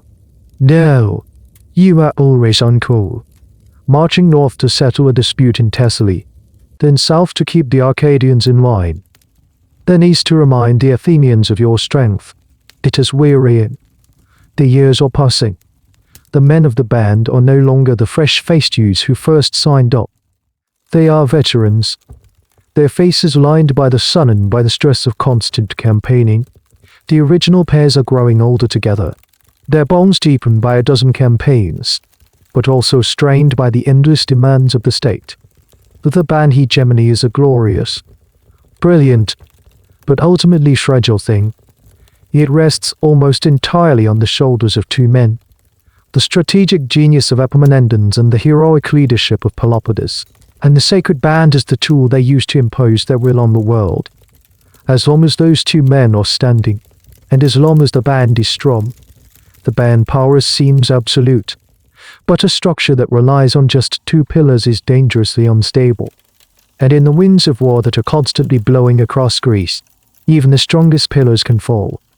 The structure of the band power, resting on its two great pillars, is about to suffer its first catastrophic blow.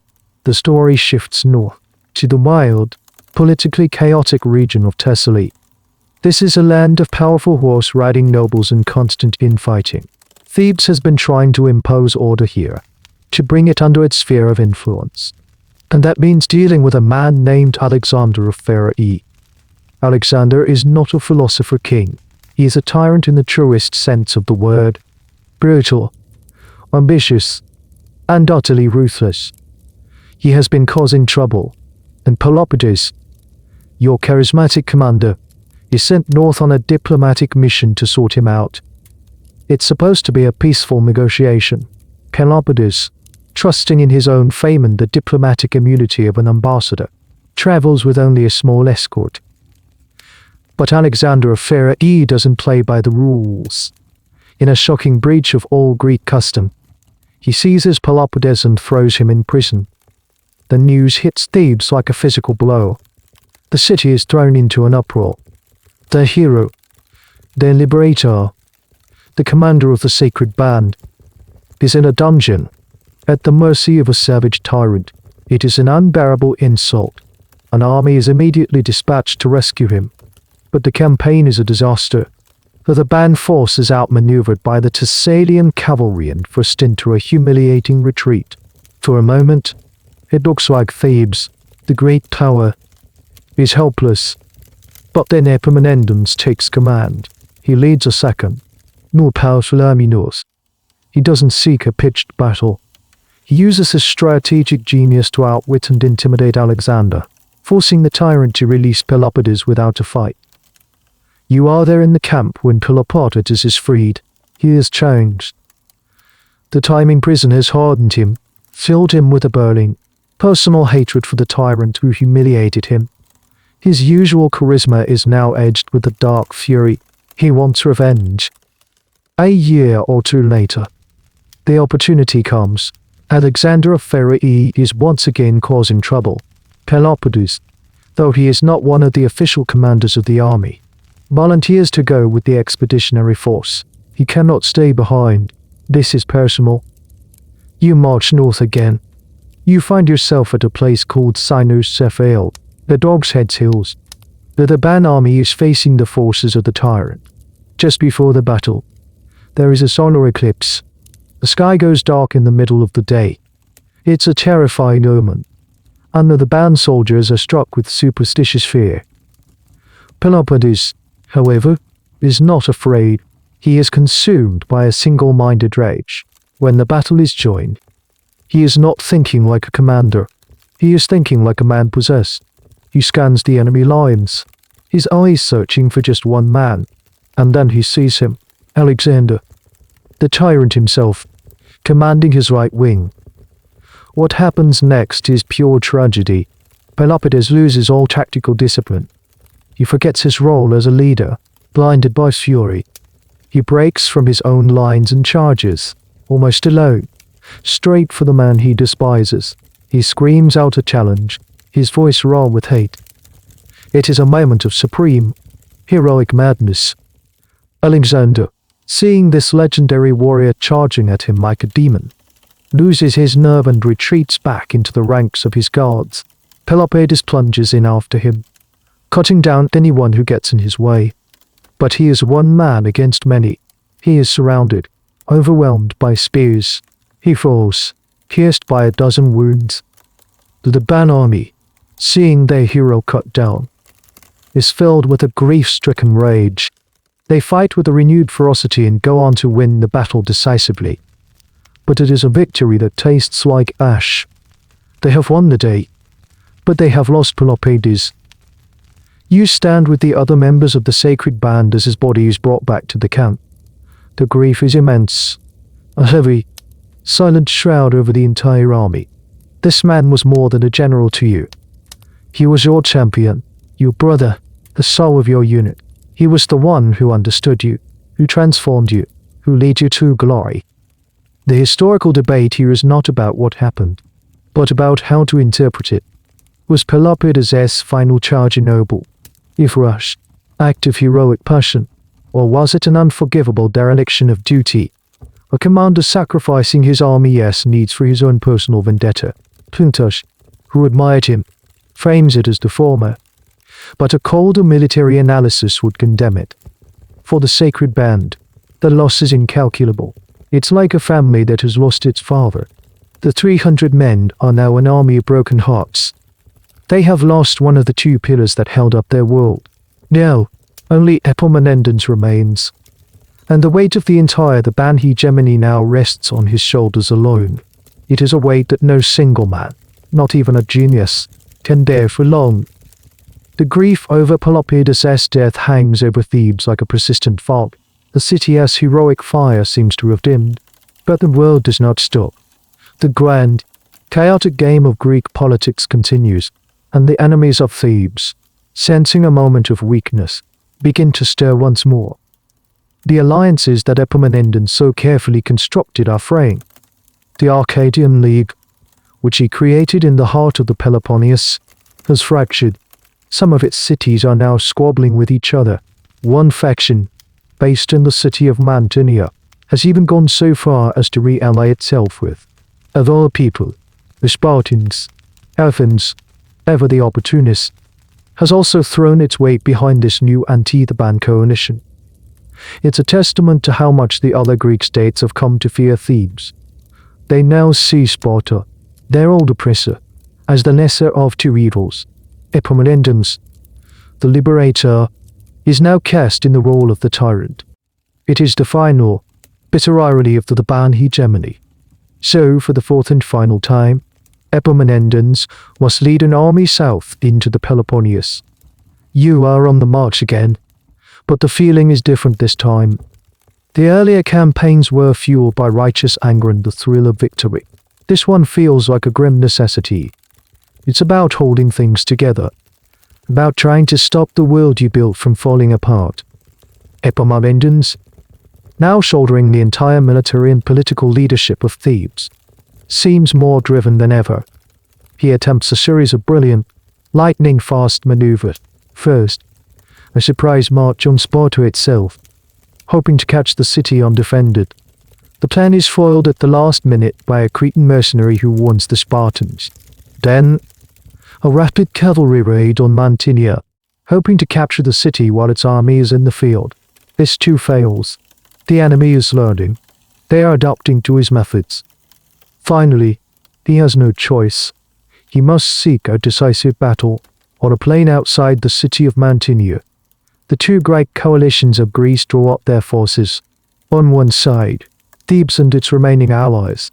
On the other, a grand alliance of Mantineans, Spartans, Athenians, and others. It is one of the largest hoplite battles ever fought in Greek history. You are there, in the Theban line. You see Epaminondas ride before you, giving his final orders, and you realize, with a chill, that he is setting up the battlefield in exactly the same way he did at Leuctra.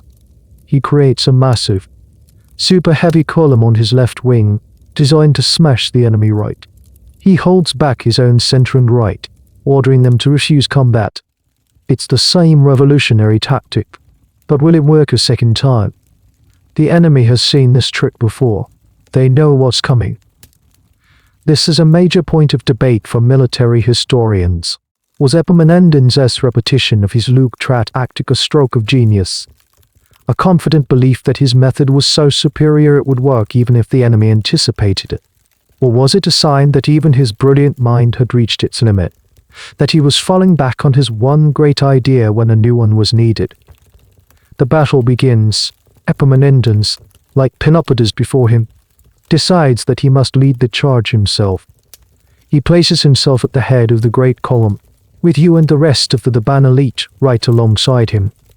He knows that in this crucial moment, his personal presence is the only thing that can guarantee the force and momentum needed to break the enemy line.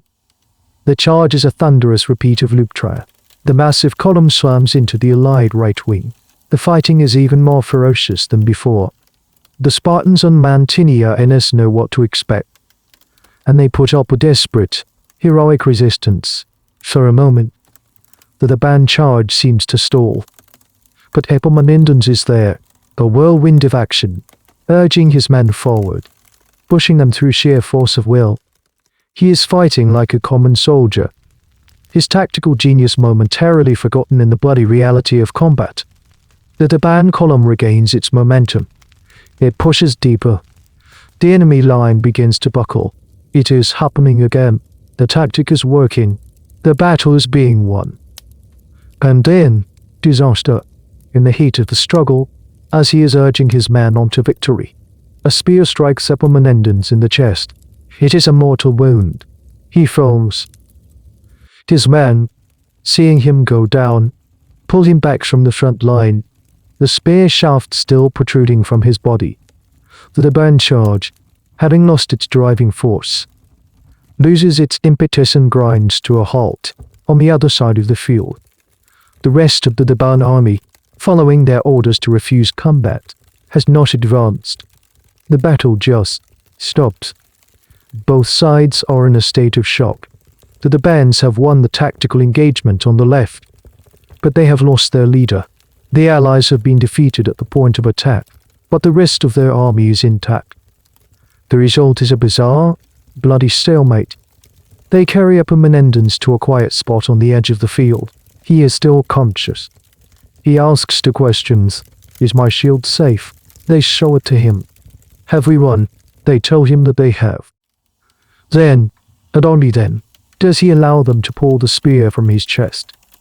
As they do, he dies. His reported last words were that he was dying without children, but that he left behind 2 daughters. The victories of Leuctra and Mantinea. The second pillar of Thebes has fallen. The genius behind the muscle is gone. The Theban hegemony dies with him. There on that dusty field, Thebes has won the battle that lost the war, and as you stand there, lead a lesson adrift, you can feel a cold new wind beginning to blow from the north, a wind that smells of ambition and conquest. The light has gone out in Thebes. The deaths of Pelopidas and Epaminondas have left a vacuum of leadership that no one can fill. The city is like a champion fighter who has lost his 2 strongest punches. It can still stand in the ring, but the terrifying power is gone. Thebes tries to maintain its alliances, to keep its position as the leading state in Greece. But the energy, the vision, the sheer force of will are no longer there. The hegemony crumbles not with a bang, but with a slow, sad fizzle.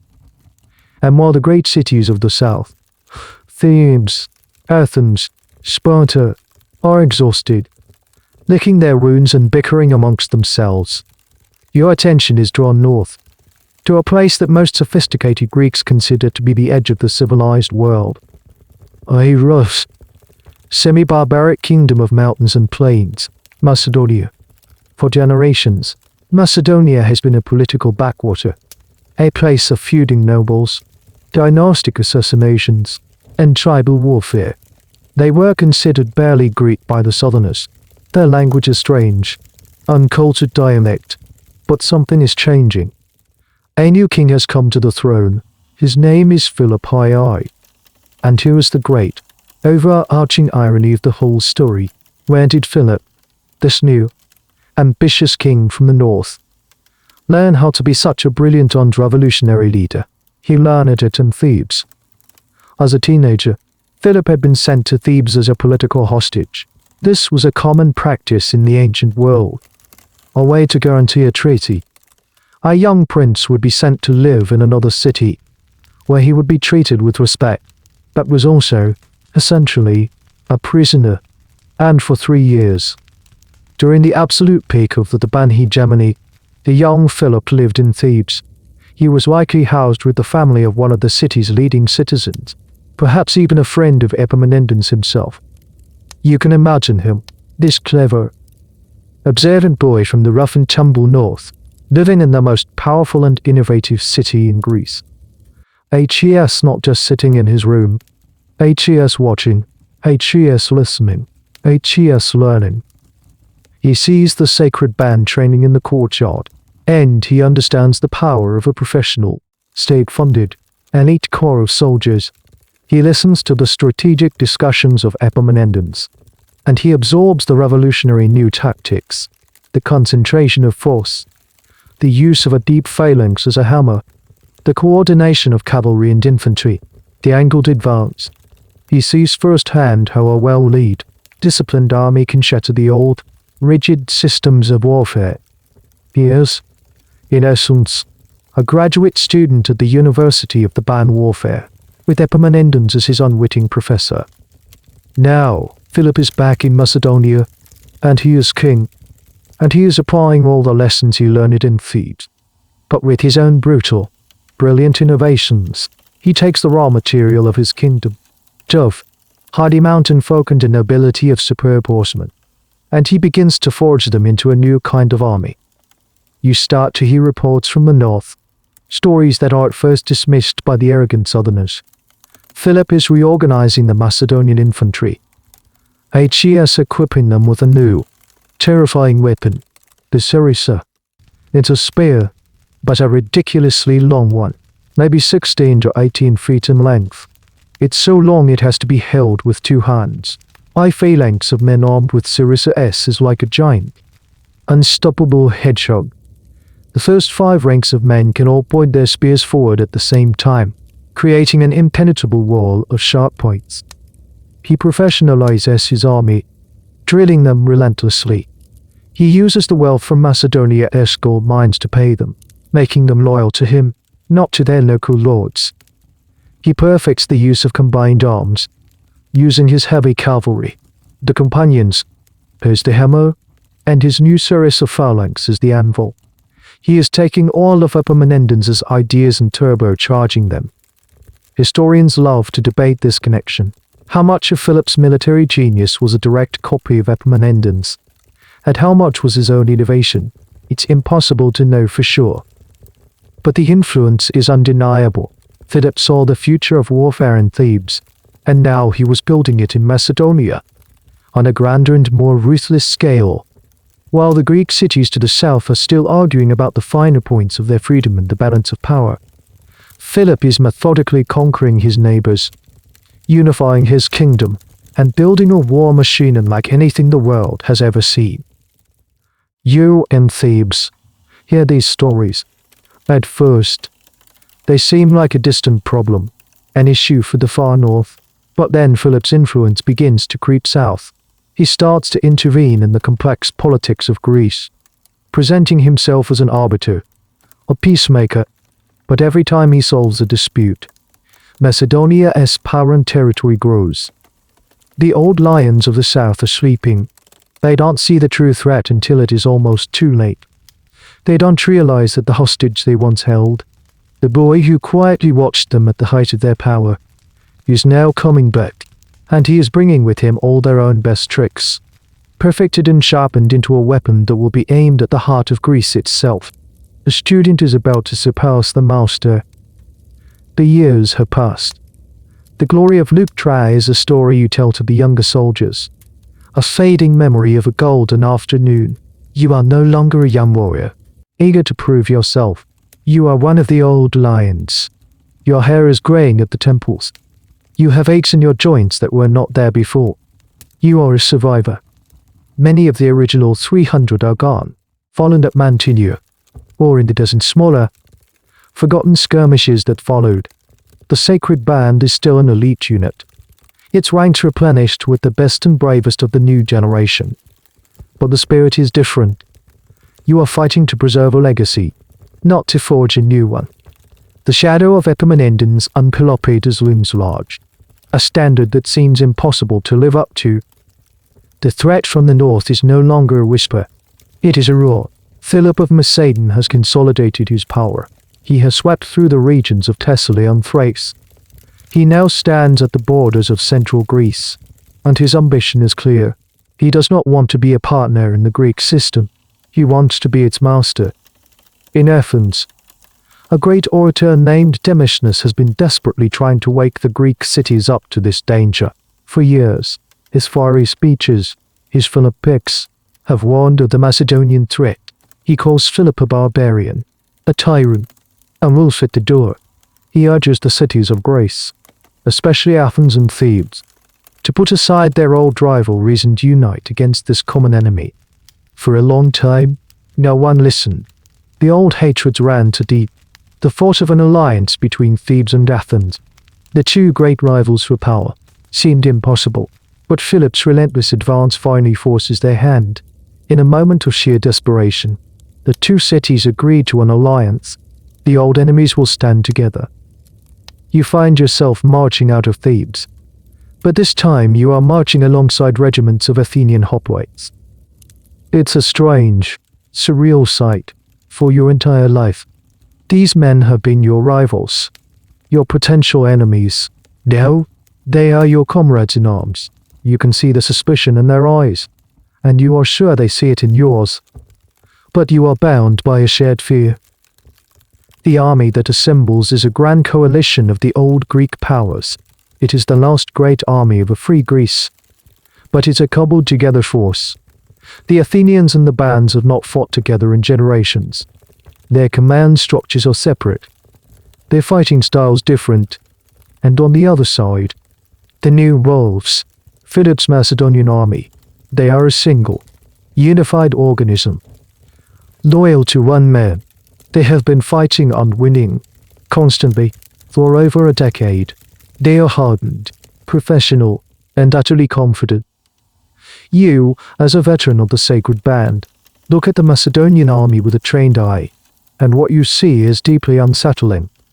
It's like looking at a distorted reflection of your own past. You see their deep phalanx, a direct inheritance from Epaminondas. You see the way their cavalry and infantry work together, a tactic he perfected, but it's all been taken to a new level.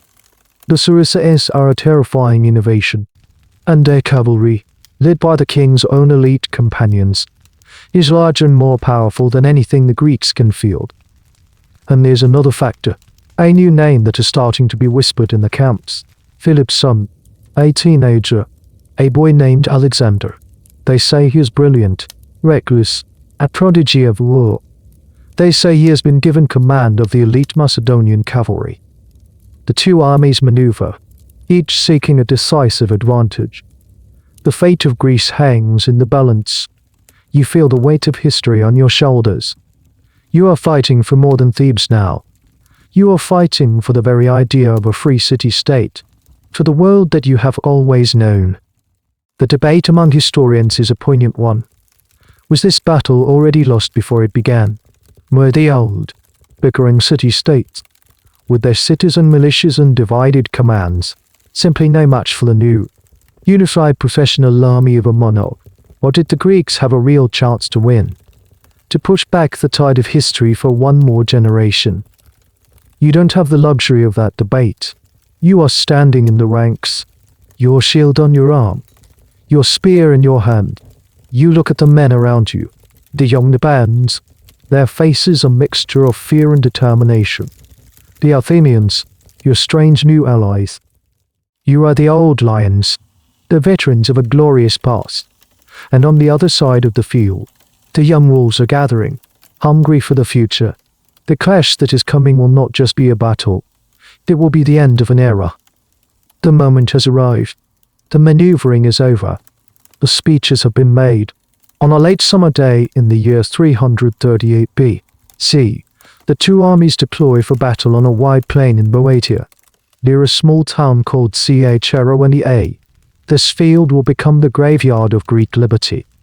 You take your position. The allied Greek line is a proud and traditional sight.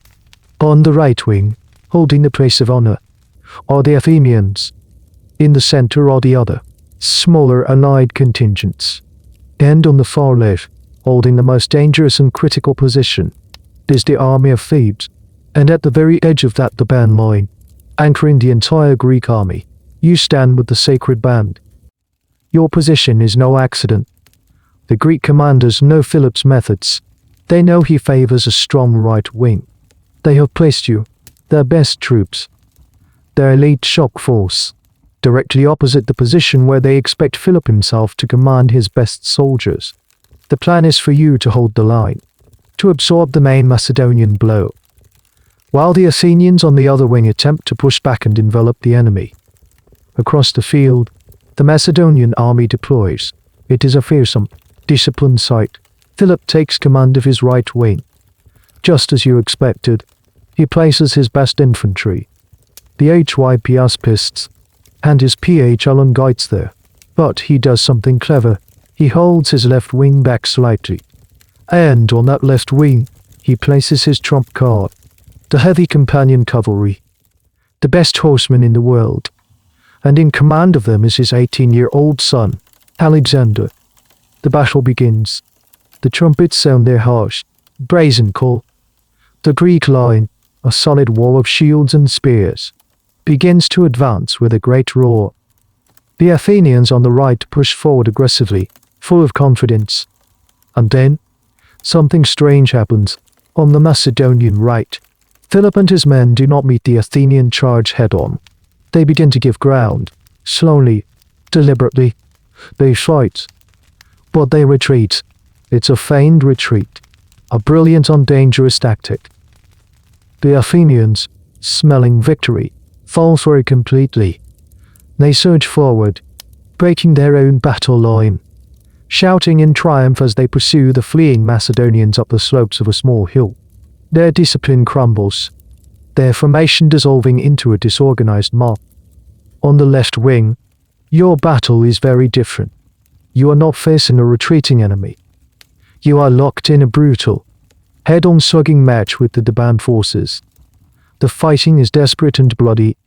You are holding your ground, just as you were commanded to. The Sacred Band is an unbreakable wall of courage. You are doing your job. But, as you fight, you are unaware of the trap that is closing. Demosthenes, the great Athenian orator, was fighting as a common hoplite in the Athenian ranks. He would later be mocked for supposedly throwing down his shield and running for his life. This is almost certainly an exaggeration by his political enemies, but it speaks to the chaos and panic that was about to unfold. The historical debate over his personal courage is a footnote to the larger disaster. Philip has drawn the Athenian right wing out of position, creating a large gap in the Greek battle line, and now he springs his trap. The moment the gap is wide enough, he gives the signal. From the Macedonian left, where he has been waiting patiently, the young Alexander leads the charge. The companion cavalry, a thundering wedge of horses and lancers, does not attack the front of the Theban line. They ride straight for the gap. You hear the sound before you see them, a low rumble that grows into the thunder of 1,000 hooves. You glance to your right and your heart freezes. The Athenian line is gone, and pouring into the empty space between you and the center is the Macedonian cavalry. They are behind you. The maneuver is devastatingly effective. Alexander's cavalry smashes into the flank and rear of the remaining Greek contingents in the center, who collapse almost immediately. Then, they wheel around and slam into the back of your own Theban line. At the same time, Philip orders his right wing to stop their feigned retreat. They turn, reform their line, and charge back down the hill into the disorganized and exhausted Athenians. The Athenian wing dissolves into a rout. You are now completely surrounded. Philip's infantry is in front of you. Alexander's cavalry is behind you. The battle is lost. The rest of the Greek army is fleeing in panic. But you are the Sacred Band, and the Sacred Band does not run. The trap has been sprung. The battle is no longer a contest. It is a slaughter. All around you, the allied Greek army is dissolving. You see the proud Athenians, who had charged forward with such confidence, now broken, streaming back across the plain in a desperate, panicked trot. The central contingents have been shattered by the cavalry charge. The field of Sacred has become a landscape of fear. But your piece of the battlefield is different. Here, on the far left of the line, there is no rout, there is only defiance. You are cut off, surrounded, a small island of the band soldiers in a sea of victorious Macedonians. Philip's phalanx presses from the front, and behind you, blocking any hope of escape, is the force that sealed your doom, the cavalry. You get a clear view of their commander now. He is just a boy, 18 years old, but he sits on his horse with an unnatural poise, his eyes blazing with a terrifying intensity. This is him. This is Alexander, the son, the prodigy, the wolf cub who has just tasted his first great kill. This moment is his arrival on the world stage. Before Sacred, he was just a promising prince. After Sacred, he is Alexander the Great. Historians have endlessly analyzed this charge. It was the decisive tactical move of the entire battle. It showed a strategic understanding and a killer instinct far beyond his years. Was it his own idea? Or was he following his father's precise orders? Philip had planned the overall strategy of the feigned retreat, but was the timing and execution of the cavalry charge left to his son's discretion? It's a classic historical puzzle, a debate about the first brushstroke of a legend. Did the genius of Alexander first reveal itself here, in this moment? For you, these academic questions are meaningless. The only reality is the ring of enemies closing in. The roar of the Macedonian victor cries. The faces of the men standing with you. You see the grim acceptance in their eyes. There will be no retreat. There will be no surrender. You are the Sacred Band. Your code does not allow for it. The young Alexander, having secured the rest of the battlefield, now turns his full attention to your isolated pocket of resistance. He could simply hold you here, surround you, and wait for you to surrender. But that is not his way. He wants to crush you, to make an example of you. He signals his cavalry to prepare for a final charge. You see your own commander, Diogenes, rallying what is left of the band forces. He knows the situation is hopeless, but honor demands one last stand. To the band line tightens, shields locking together, a hedgehog of spears pointing outwards in all directions. You are no longer fighting for victory. You are fighting for a good death. There's a strange, poignant detail that some ancient sources mention. In the final moments, as the Macedonian ring tightened, the men of the Sacred Band supposedly drew closer to their partners. A final shared glance, a final whispered word. It might be a romantic invention, a detail added later to make the story even more tragic. But standing here, in this hopeless situation, it feels true. In the end, your strength comes from the same place it always has. The man standing beside you. Alexander raises his arm. The cavalry trumpets sound one last time. The earth begins to shake again as the heavy horses charge. They are not coming for a gap this time. They are coming for you. You brace yourself. Your spear pointed forward. Your feet planted firmly in the blood-soaked soil of your homeland. You are the last free soldiers of Thebes, and you are about to die. The final charge begins. The world dissolves into a nightmare of sound and motion. The thunder of hooves, the high-pitched screams of the horses, the brutal, guttural war cries of the Macedonians. There is no strategy left, no clever tactics. There is only the grim arithmetic of survival, and the numbers are overwhelmingly against you. You stand with what remains of the band left wing, the regular hoplites around you. Brave as they are, begin to break under the combined assault from front and rear. They are not cowards, but they are facing an impossible situation.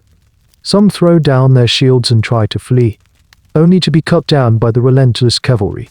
Others surrender, hoping for mercy. But your group, the 300, does not break. You close ranks, shoulder to shoulder, a tight, desperate circle of defiance. You have become a single organism, a multi-headed beast covered in bronze and bristling with spears. The Macedonian infantry, Philip's phalanx, presses in from the front. The Sarissa S are a nightmare. Their incredible length means they can strike at you from a distance. While your shorter hoplite spears can reach them, it's a battle of attrition. And you are losing men with every passing second. A man to your right falls, a spear point emerging from his throat.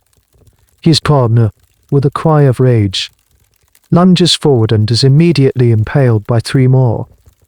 From behind, Alexander's cavalry probes and charges, looking for any weakness, any gap in your shrinking circle. A horseman gallops past, his lance dipping down to stab a kneeling the band in the back. The fighting is chaotic, brutal, and deeply personal. You are no longer a soldier in a battle line. You are a cornered animal. Your movements become instinctual. Parry, thrust, duck, stab. You see a Macedonian infantryman stumble, and you drive your spear into his exposed side. You pull it free just in time to lock your shield against the man next to him. Your arms burn with exhaustion. Your throat is raw from shouting. This is the ultimate test of the Sacred Band's founding principle. In this vital, hopeless moment, the love that binds you together is not a source of gentle devotion. It is a source of furious, protective rage. You see your partner stumble, and a surge of adrenaline you didn't know you had left courses through you. You throw yourself in front of him, your shield taking a blow that would have killed him. He recovers, and a moment later, he saves you from a cavalryman's downward slash. You are fighting as two parts of a single being, a dance of death learned over years of training under lifetime of love. But courage cannot stop a tidal wave. Your circle gets smaller and smaller. For every Macedonian you take down, there are 10 more to take their place. You are stepping over the bodies of your friends, your brothers, your lovers. The ground is slick with their blood. The commander, the aged nurse, falls. You see him go down, fighting to the very end. With his death, the last semblance of organized resistance is gone. It is now just small groups of 2 or 3, fighting back to back, prolonging the inevitable. Historians have debated the exact nature of this last stand. Was it a conscious, collective decision to fight to the death, a form of mass military suicide for the sake of honor? Or was it simply the result of a situation where surrender was not offered and escape was impossible? The answer, as always, is likely a mix of both. In the brutal logic of ancient warfare, a surrounded unit that refused to surrender would be shown no mercy. Their decision to keep fighting was, in itself, a choice of death over dishonor. One of the most poignant undebated details comes from the aftermath. When the site was later excavated, the 300 were found buried together. Many of them were found in pairs. Is this proof of their devotion to the very end? Or is it simply a coincidence of how men fall in a chaotic melee? We can never know for sure, but it is a powerful image. The end comes not with a single, dramatic moment, but with a slow, grinding extermination. Your partner falls, a spear in his chest. You stand over his body for a moment, a scream of pure loss caught in your throat. There is no time for grief.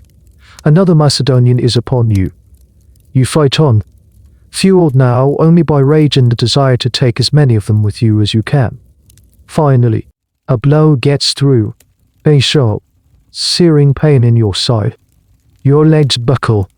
You fall to your knees. Your vision begins to blur. The last thing you see is the sky above Boeotia, the land you were born in, the land you have died for. The last thing you hear is the roar of the Macedonian victory.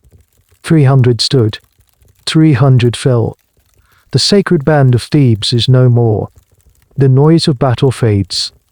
It is replaced by the terrible sounds of the aftermath, the groans of the wounded, the triumphant shouts of the victors, the weeping of the captured. The battle of Charonia is over. The future has won. Your consciousness returns, not to the battlefield, but to the perspective of a ghost, hovering over the scene. The sun begins to set, casting long, bloody shadows across the plain. The work of stripping the dead for their armor and weapons has begun. And then you see him, King Philip. He is walking the battlefield, surveying the result of his great victory. He is accompanied by his generals and his son, Alexander.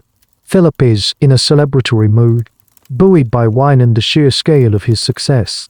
He is now the undisputed master of Greece. He walks among the thousands of fallen Athenians and their allies, showing little emotion. They were the enemy. This is their fate. He allegedly mocks the body of Demosthenes' political rival, who fought and died bravely. But then he comes to the place where you made your last stand, the small patch of ground under the barn left. He stops. The drunken, triumphant mood evaporates. He looks down at the scene before him. Here, the dead are not scattered as they are elsewhere on the field. They lie in a heap, a mound of men and broken weapons. 300 of them, all in one place. He sees how they have fallen, many in pairs, their bodies covering one another. He sees the sheer density of the slaughter. a testament to the fact that not one of them tried to run. One of his generals identifies them.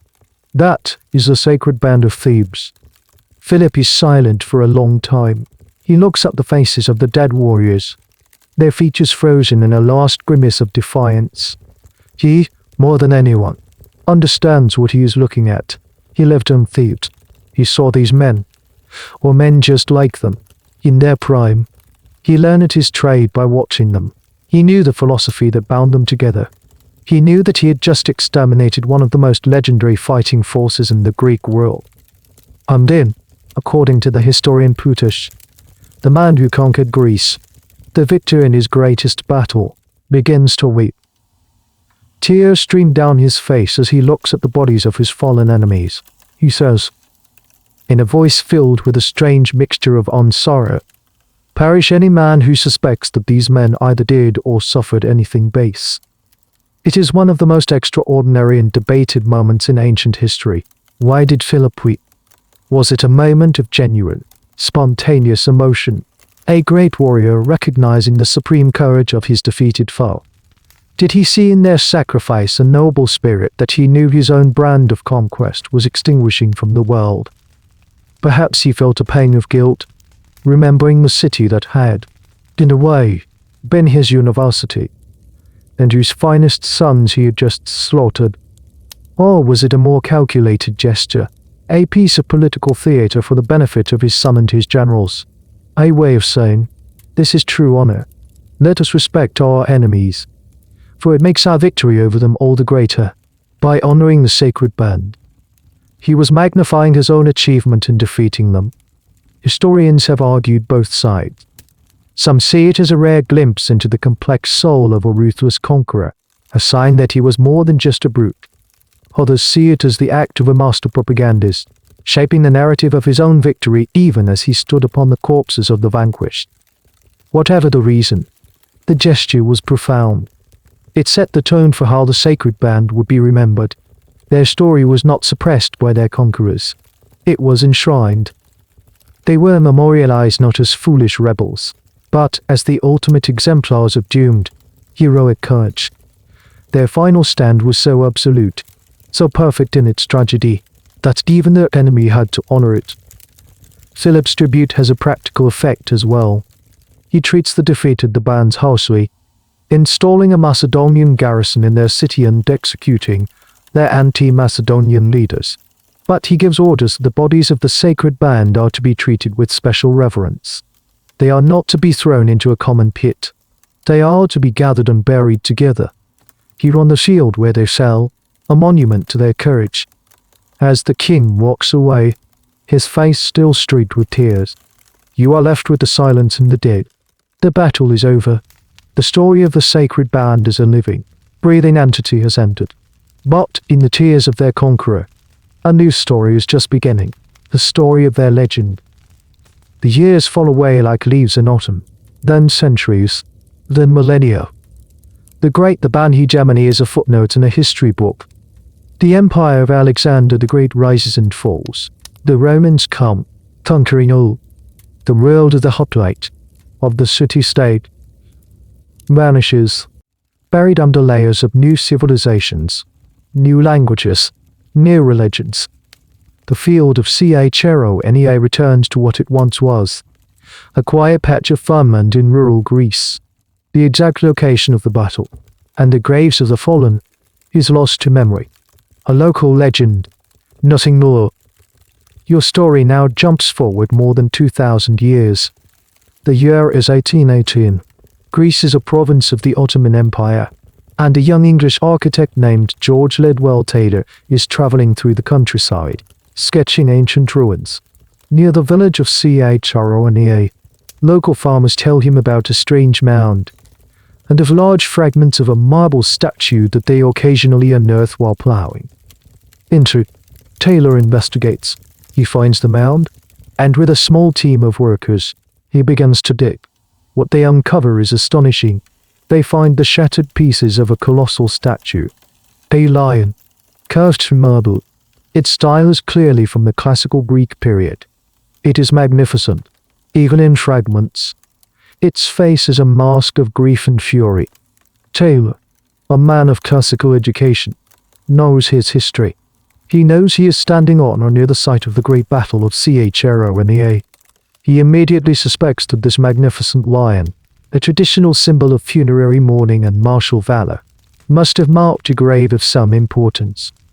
He speculates that it might be the tomb of the victorious Macedonians, or perhaps a general monument to the battle itself. The discovery causes a stir among the few European scholars and antiquarians interested in Greece at the time, but the country is unstable, and no further large-scale excavation is possible. The story goes quiet again for another 60 years. Greece wins its independence. The world changes. Archaeology becomes a more systematic, scientific discipline. In the late 1872, a team of Greek archaeologists returns to the site. They have the resources to do what Taylor could not. You are there with them, a silent observer, as they carefully begin to excavate the mound around the location of the shattered lion. They dig a trench, and then they find them. The first skeleton, then another, and another. They are packed together, layer upon layer. The archaeologists realize they have found a mass grave. A polyandrion. They count the remains. The numbers are imprecise after so many centuries, but they find the skeletons of over 250 men. The position of the skeletons is telling. They are not thrown in haphazardly. They are laid out in neat rows. This was a formal, respectful burial, and as they examine the bones, the story of the battle is written upon them. They find skulls cleaved by swords, ribs shattered by spear thrusts. These were men who died violently, in battle. And then they put all the pieces together. The location, Chronea. The mass grave of approximately 250 to 300 warriors. The colossal, mournful lion statue that stood guard over them. The historical accounts of Plutarch and others, telling of the sacred band's last stand and Philip's tearful tribute. There can be no doubt. They have found you. They have found the final resting place of the Sacred Band of Thebes. The discovery is a sensation. It is one of the rare, miraculous moments in archaeology where a physical discovery perfectly aligns with a dramatic historical text. The bones in the earth confirm the words on the papyrus. The debate among the archaeologists begins immediately, and it continues to this day. They examine the skeletons. Are they really all buried in pairs? Some excavators claimed they were, but later analysis has been more cautious. The chaos of a mass burial makes such claims difficult to verify. They analyze the wound. They try to reconstruct the final, terrible moments of the fight. The shattered lion statue was painstakingly pieced back together.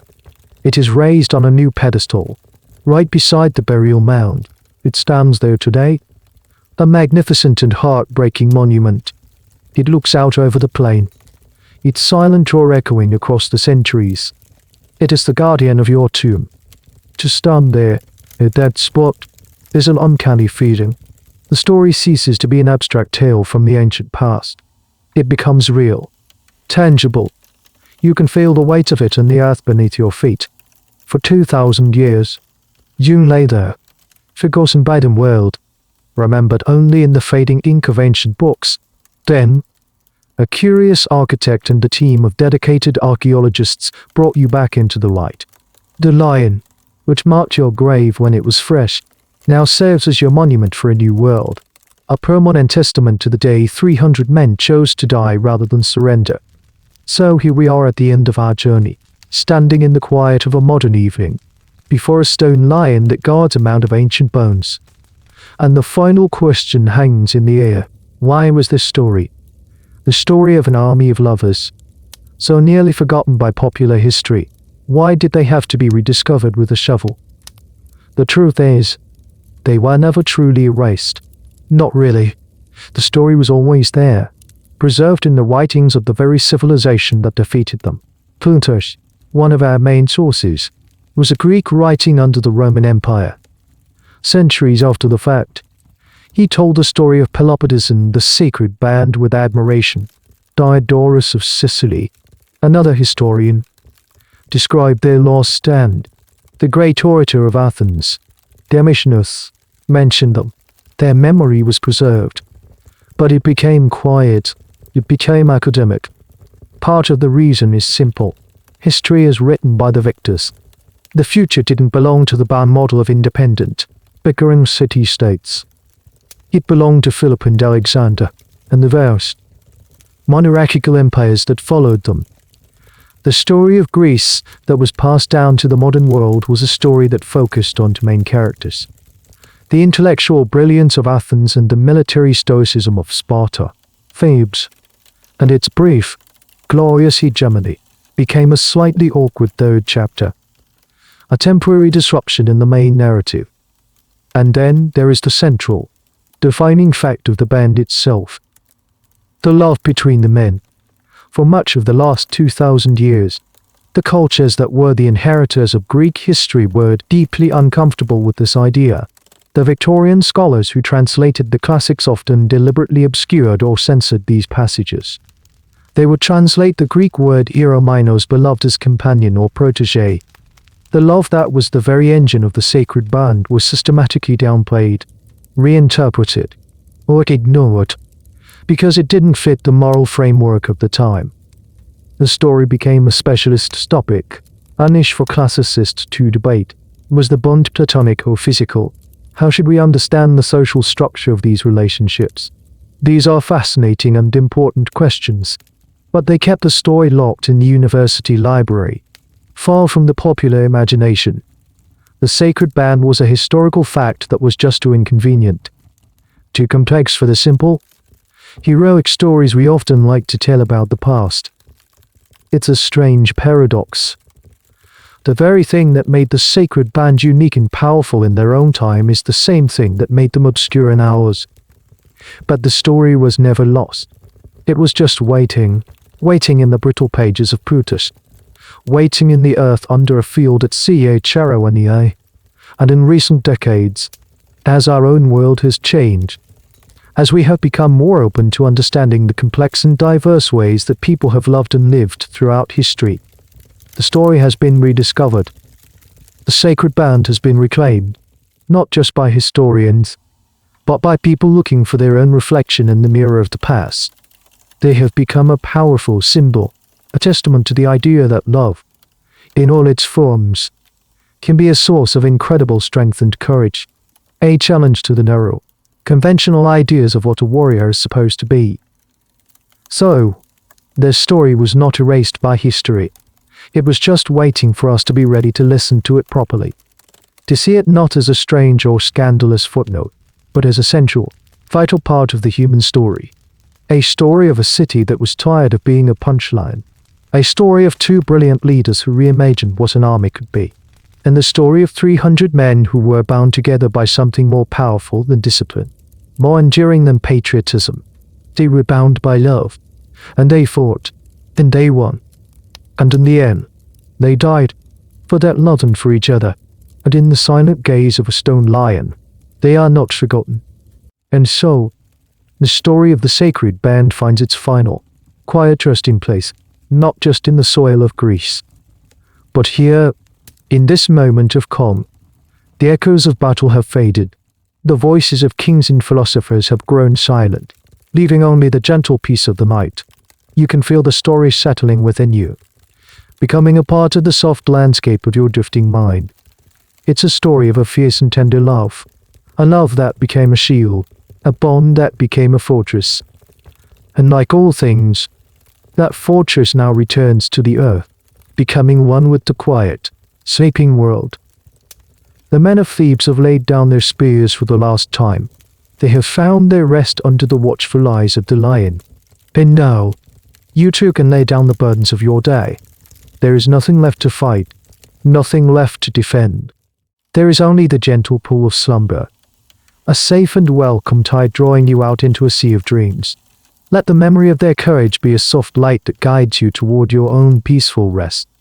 Let their story be the final, gentle whisper that accompanies you into the deep and tranquil silence. The final word has been whispered. If your mind is still gently stirring, you're welcome to drift into another of my stories. If not, I wish you a deep and peaceful slumber. Good night.